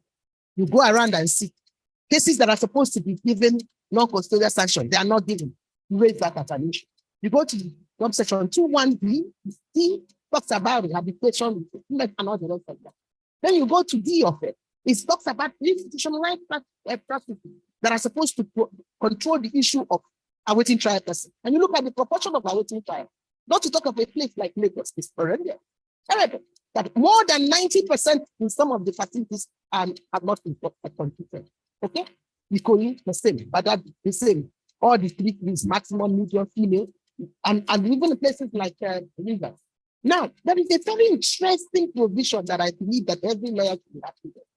Section 12, subsection 4 to 12. And what does that place talk about? It says that anytime you get to a correctional center and find out that the population have exceeded the official capacity, but every correctional center, and about 240 something like that, they have a number that they are not supposed to go to them. And if you enter their gate, you see it written on the platform, something like that. So it says anytime you have exceeded it, but you see, that's to pretend that the officer in charge of that facility, or the controller in charge of the state, should inform the chief judge, attorney general, the prerogative of mercy, and all the rest of that, literally activating an early warning signal. He says when you inform them, tell them the population, give them 3 months. It's also contained in the same sector. 3 months. During that 3 months, they're supposed to do anything they can to reduce the population. If they don't, if they bring somebody for you to detain, say no. And the same law says that if you continue to detain it, then you can be sanctioned. So that is even a clear ground. Lawyers can go in and find out this particular facility, has it exceeded? If answer is yes, have the superintendent on the controller in that state informed the chief judge of the state. If not, we know where the problem is. If they have informed, what have been done by either through the jail delivery process, prerogative of mercy, whatever it is, to deal with that. And if nothing, then you'll be able to see who have gone wrong. Section 10 talks about what you are talking about with application and all that. Section 22, 21 talks about oversight and many provisions. So again, every law you see is a gold mine. The other day they made the Mental Health Act, isn't it? How many of us have gone to read it? So I am telling you that that's what is the beauty about law. The beauty about law is that you can do anything. Okay, look at section 34 and 35 of that same Nigeria Correctional Service Act of 2019. It says that you should have a separate facility for women in every state of the federation, a separate facility for young offenders in every state of the country, just like Boston. At the moment, we have it here, only in Kaduna, Abeokuta, Ilorin, and a little one that is not functional in any. And here they say the law is telling you have it in every state. So you look at it and look at what the Child Rights Act says and all the rest of it. So again, it's to say to you, there's so much to be done. The whole of part 2 of that law is about non-custodial measures. You know, whether you administer community service, probation, parole, and the rest of that. So please, every time you hear that there is a new law, even the law that already existed, any issue you are interested in, you know I have said it before, pick that issue that you are interested in. Go and look, is there any law around it? Even if that law is from another jurisdiction. Recently, the president signed and said that now correctional service is under the concurrent legislative. That is another good man. So we have started making issues and looking at different jurisdictions. What are they doing? Where both the state and the federal is actually taking care of managing correctional services of the and then be able to raise issues that are. So please, maybe if that's the only thing you get from me during this colloquium, think about what any issue that you are interested in. It could be health, it could be railroad, it could be consumer protection, whatever it is. I want you to do a little homework. Look at any law, both in Nigeria and outside. You can Google it. Even when the issue is that the law itself is not good. I mean, that was what we did, and then finally, let's begin to push for the reform of the correctional service. You can do this thing. Begin to write about it, begin to talk about it, begin to study about it, begin to advocate about it, and before you know it, you have a brand for yourself. That's why that man saw me and then decided, I won't let her go until I ask her a question on Paris. Thank you very much. Thank you. I really enjoyed myself. I thank the panelists as I hand over to the MC. Well, I know we didn't give the parting word, but I think the comments, the answer given by Dr. Goma has summarized it all. If you have any challenge, fight against it. Nigeria is a lawful country. Nigeria has laws. And those laws, like Mrs. Boma said, we are making progress. You know, the tendency to think Nigeria is a lawless country. We confess the negative all the time. But we as lawyers, Well, I cannot practice in the UK the way I will enjoy practicing in Nigeria. Yes, I can tell you that for free. So I live in Nigeria, so I want you all to in Nigeria as we honor our women today. I want you also to go out there and start implementing all the things you've learned today, both the male and the women. Sometimes you hear things about women supporting women and women not supporting women too. So yes. I want you to go out there and continue to support the women. Thank you. Thank you. Thank you very, very much. Thank you. So grateful. Thank you to our wonderful erudite scholars on the panel. Thank you. Can I please give them a round of applause again, please, this afternoon? Thank you. That was very, very robust. I feel like, well, thank God I can still study law. So, yeah. No, I'm on the path. I studied history. So, yeah, I can study law. Then in those days, I used to beat all the law students. So we had some, I'm serious, ask me, you have something, Lauren? My set, all the law students, any course we do together. So I started asking them, what lawyer they do, Seth? Don't mind me, but I know better. Thank you, ma. Thank you, ma. Thank you very much, ma. But actually, I'm still going to study law, actually, yeah. You know, they were begging me, I thought I was doing Shakara. I don't say now, you know. I don't see what lawyer they do now. Thank you very much. So very quickly, thank you very much. We have to skip one or two things because of time, because that panel was actually, that discussion was very essential, you understand? And we don't mind it taking that time. So very quickly now, we're going to tributes, but we're just going to do this for 2-3 minutes. Tributes to our honorees, just 2-3 minutes. Do you have something to say about all of these distinguished honorees there? Just you have a comment, something. Oh, you are ready. Oh, go ahead. Go ahead. That's to explain. All right, thank you very much. I think that's okay. Good afternoon, everybody, and good afternoon, my learned seniors and senior advocates. I'm really very proud to be here, not just because senior colleagues are being honored, but also because a senior sister from Federal Government Girls College, Abluma. Oh, stop it. Sister Boma is being honored. And she has been a great influence on our Old Girls Association and a great mentor and support. Sister Boma, we love you. We are very proud of you, as we always say, and the sky is your limit. Thank you, everybody, for coming to honor her too. Thank you. Oh, I am the national president of our Old Girls Association, and this is my national vice president, Domo Kukrubo. Thank you. Thank you very much. All the way from secondary school, right? Fantastic. Yes, we want to take two more very quickly. All right. I think it's afternoon now. May I stand on existing protocols? I'd like to say I'm indeed proud of two women, Mrs. Titilola, Antonia Titilola Akinlawon, Senior Advocate of Nigeria, and it's a privilege to meet Mrs. Boma Lambi. And I always say that I think it's the men that discriminates. The women always believe they can do it, and they get doing it, and they do it better, and confidently so. And if you ask the men, truthfully, they will say to you, I'd rather work with a woman who works well and works out. My journey with Mrs. Akinlawon is about 11 years now, and she goes into court very confidently.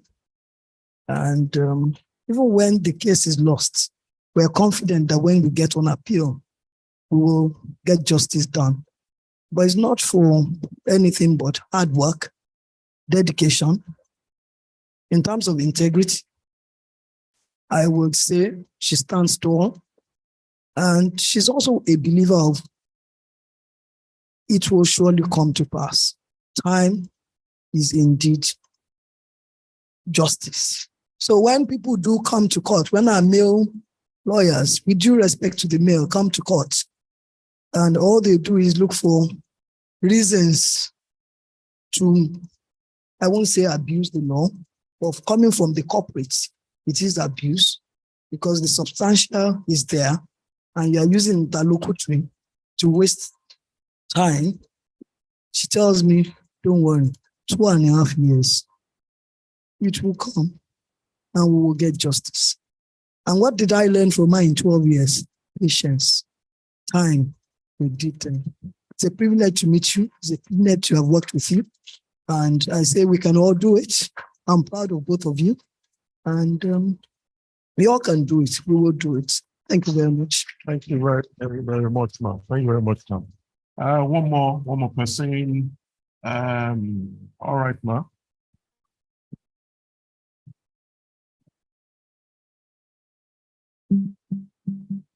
Good afternoon, legislators. Good afternoon. It's my lady here. I used to see her in my community church, helping widows. And I was invited here. I'm not a lawyer, I'm just somebody like to follow, go to symposia and get knowledge. I saw her again.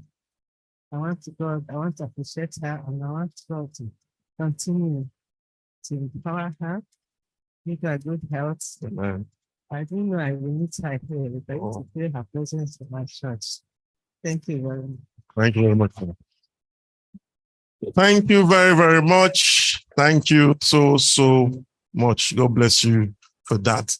Very quickly, please, I'm aware that one of our honorees is online, Mrs. Saadatu Mohammed. Can you just pick her quickly? Go ahead, please. Mrs. Saadatu Mohammed, just want to see and say hello. But is she online? Yes, she's online, but just leave it there when she comes back. Sorry, ma. Ms. Saadatu Mohammed, one of our honorees, former Attorney General and Commissioner of Justice, Taraba State. All right. So very quickly, a lot of time. I've skipped a lot of things. We're going to be taking pictures and also presenting our awards, please, to our honorees. Yes.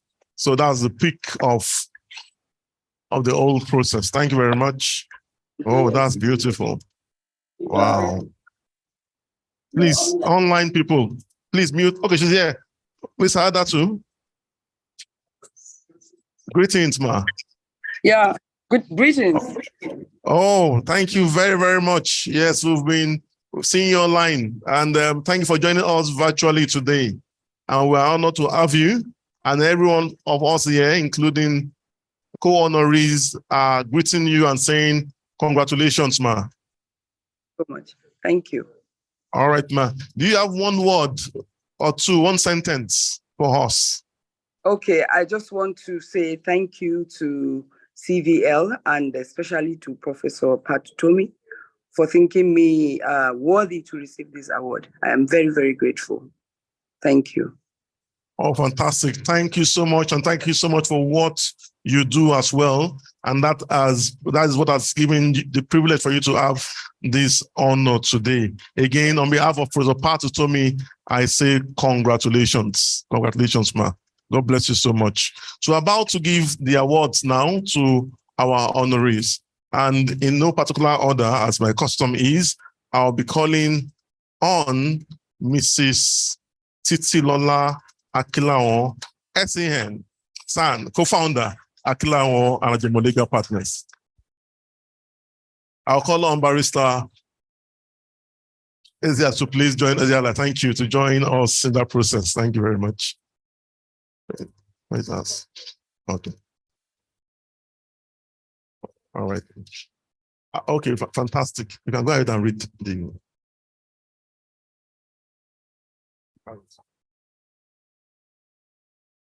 Yes, this is an award of excellence to our dear learned senior advocate of Nigeria, an exceptional leader, mentor, a great lawyer. In recognition of her outstanding contribution in the legal sector in Nigeria and in many other aspects of life, this is being presented at the 59th CVL Leader Without Title, LWT sector. That is Sector Leadership Tribute Colloquium in honor of our dear Mrs. Titilola Akinlawo, SAN. Today, being Wednesday, the 3rd day of May 2023. So on behalf of the CVL and all of us here and all Nigerians, I present this to our dear sister. Thank you and keep it up.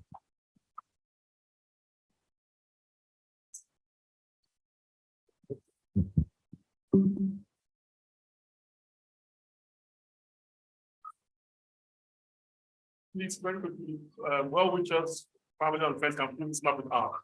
I can still stand it. Very quickly, well wishes, family and friends, colleagues, well wishes. You can. Why not? Okay, the photographer said you can move it.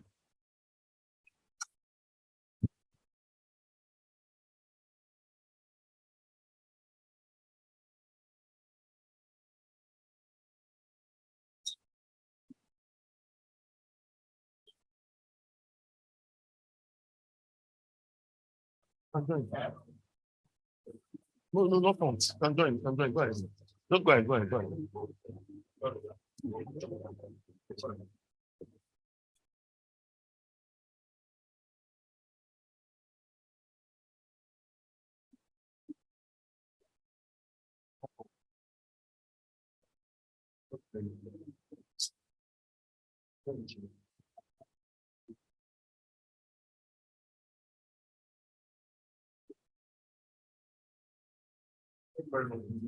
Thank you, ma. Congratulations. You can have your seat, ma. Congratulations. Can I have your seat, ma? Okay, oh, insisting. Okay, go ahead, please. Very important. Fantastic. Beautiful. Awesome. All right, sir. Yes. Oh. Yes. So thank you very much. Yes. So now I also call on. She's already ready. Everybody already knows who I'm calling this. Yes. For this award, I'll be calling on Mr. Wazuru to join me, please. Very quickly.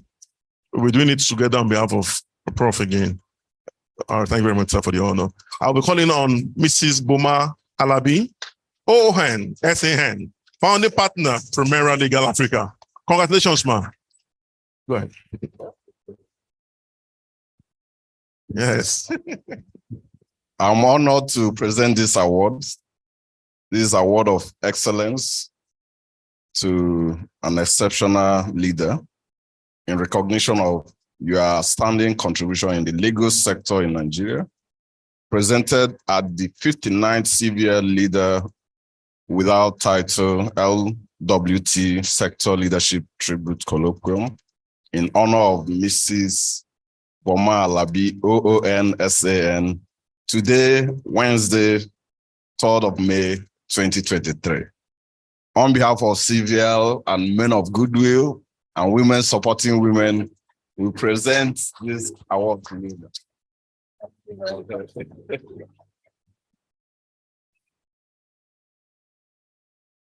Thank you very much. Please, picture very quickly. I have to join that. We did that. Oh yeah, let's go ahead.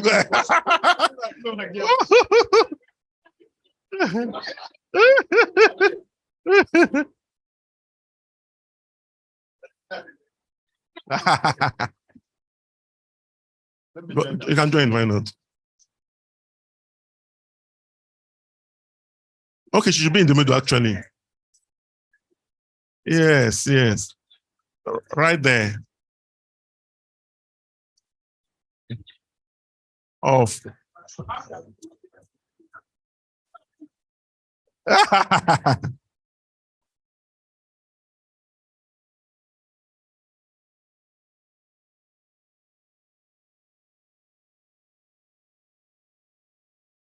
All right, thank you. Please, Aboloma, please. Aboloma, please, because that's very important for the Vera Government Girls College. Yes. All to the association. That's fantastic. Wow. Wow. Great. That's nice. Congratulations. Congratulations. Congratulations. Congratulations. Please, where are the awards? We need to do this very quickly. Thank you very much. Yes. Thank you very much. Okay. Just 1 minute. Yes, very quickly. So very quickly now, although he's absential, but ably represented this afternoon is Mrs. Bilkisu Bashir Ohen, the Pioneer Secretary, Federal Judicial Service Commission, ably represented by no one else but Mrs. Fumi James. I'd like to call on Dr. Eziala to also help again in this process. Dr. Eziala, we do it together again. Go ahead, sir. Go ahead, sir. Conscripting you again. Yes, sir. After this, we'll cut the cake and we'll round off the program, but with a short documentary. Okay, I've been given I've been scripted the second time. Yes. This one to a lady looking like me. Maybe my father had her somewhere else, or her father had me somewhere else. So this is an award of excellence to an exceptional leader of men and women, in recognition of your outstanding contribution in the legal sector in Nigeria and beyond. This is being presented at the 59th CVL Leader Without Title LWT Sector Leadership Tribute Colloquium in honor of Mrs. Bilkisu A. Bashir, OON. Today, Wednesday, 3rd May 2023, and on behalf of our great mentor, Professor Pato Tommy, the entire CVL family, and more importantly, all of us here and Nigeria in general, I present this honor, or this plaque, to you and to particularly Mrs. Bashir, OON, for the wonderful contribution. Congratulations, congratulations.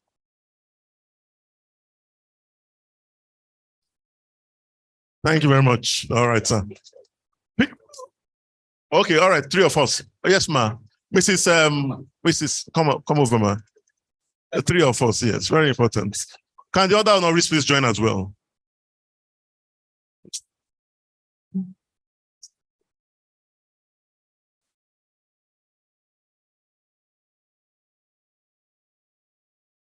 Yes, our photographer, please. Make it very swift to go off time. Okay, want her to be here. Okay, fine. All right.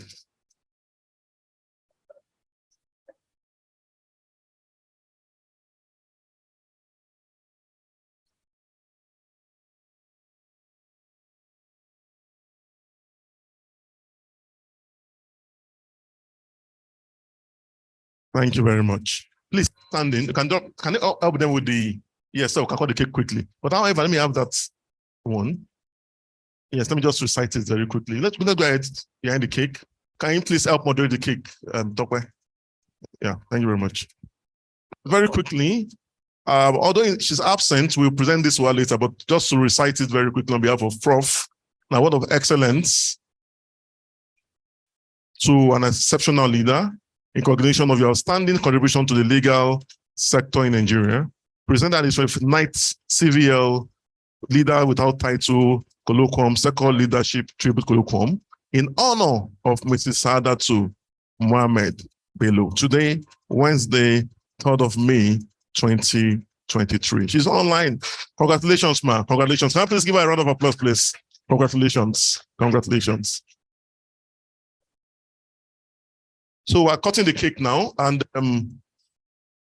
put with the champagne as well. Yes. Come over to sir. Just go ahead. So let's cut the cake first. No, leave the cups for now. So we'll spell the cake. I say we'll spell the cake. Can you hear that? So we'll cut the cake as I spell law. Okay, I spell the cake actually. All right. So we're going to cut the cake as I spell the word law. No, do justice. Which one? Law is fine. Oh, the last law is fine. Oh my God. Okay. So law. So let's do it together. L-A-W, law. Woo! Pop champagne. Can grab your cup. Grab your panelists. Please do. Go ahead. Go ahead. At the back. Thank you very much. Just grab a cup. Thank you very much. You can pick anyone. Yes. Oh, you can join. You can join. We have to have 1 or 2 cups here. All right. Thank you. Thank you. All right. Fantastic. Okay. You can lead us in the toast, sir. Yes. Another rule. Very fantastic. Why not? Why not? Why not? Master President of FGUC Abluma. Go ahead. You have the honor.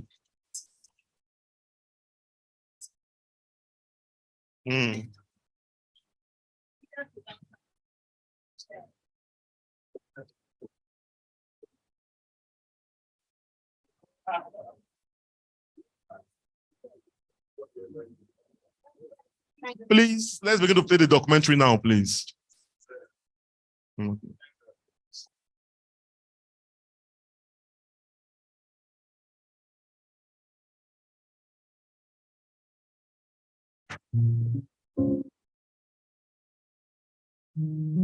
Well, I would say the most major one for me was when I took silk.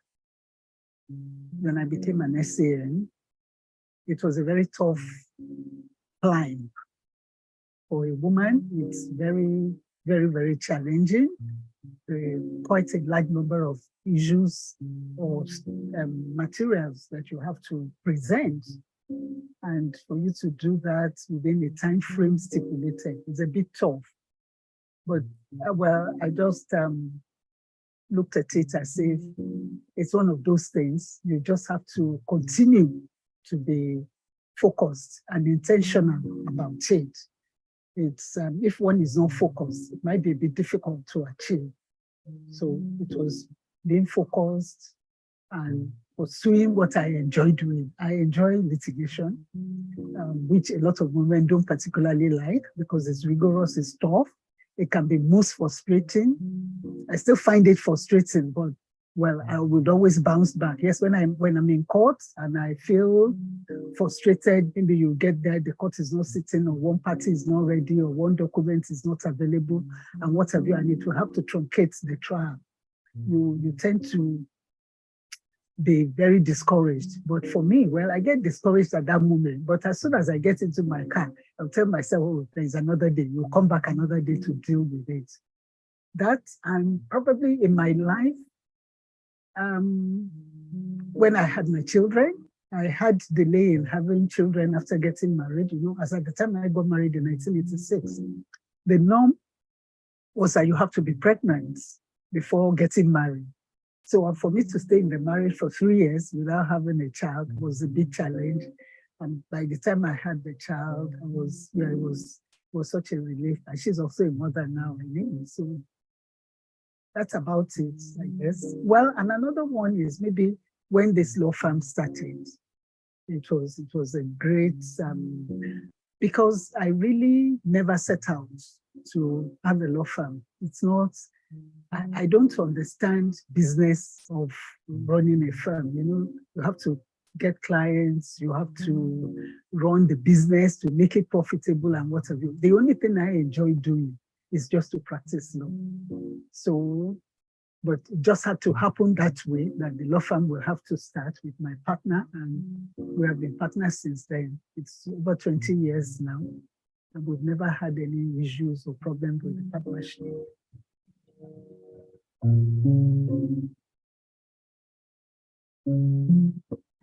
Well, the first thing I would say maybe is my faith in God. And I've always believed that everybody's path in life is already set by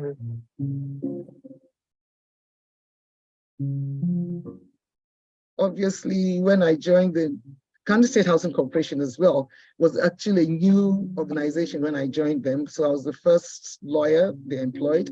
And so, of course, I set up the legal unit. I was handling almost all their cases. And for a fresh graduate, you know, they gave me so much leeway.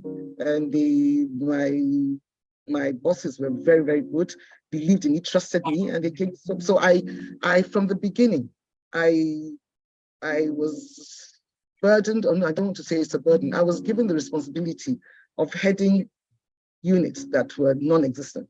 So it was like I always started something afresh, and that thing helped me because when I now joined the Federal Judiciary, the Federal Judicial Service Commission and the National Judicial Council were both two new bodies created by the 1999 Constitution. So it was also another opportunity for me to start from scratch. And those are the challenges I've always valued in life. It's something I like. I like the challenges of setting up something from nothing. So like that's number one. And then of course, when I started the FJSC, I started with only 22, 23 members of staff. And all of them were mostly novices, you know, fresh graduates who didn't know much. So we were just wading through murky waters. But I was very, very, very, very fortunate to have a most understanding and very cooperative person. No, I don't want to call him cooperative. He was extremely kind, you know, showed me how to go do things. And that's His Lordship, Honorable Justice M.L. Lewis, GCON. He was my first boss in the Federal Judiciary. He knew that the bodies were both new, so he really helped. Journey of life. Firstly, I grew up in a Nigeria where there was a military dictatorship. That shaped my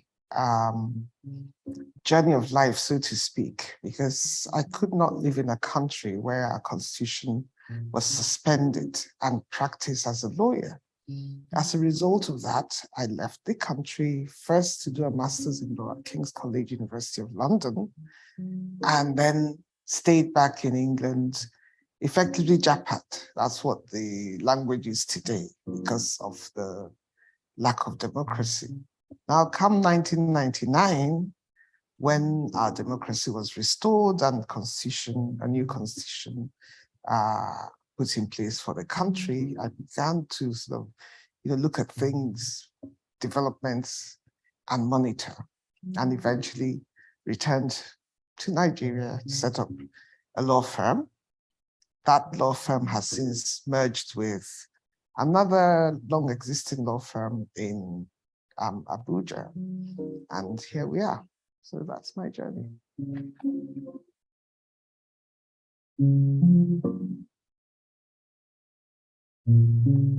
You see, with our profession, and indeed with any profession, the first thing first is that you have to have the ethical and moral compass for people, clients, to trust that you'll do the right thing. In our case, the right thing means we will keep your confidence.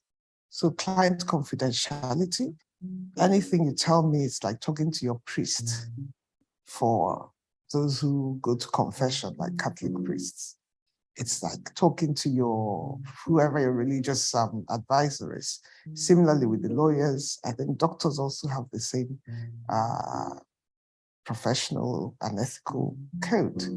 Secondly, it is about service. You see, I'm not motivated by money per se. I'm motivated more by the quest for justice. And over time, you begin to develop a reputation, and people will come to you because they know you do the right thing and they come to you for the right reason.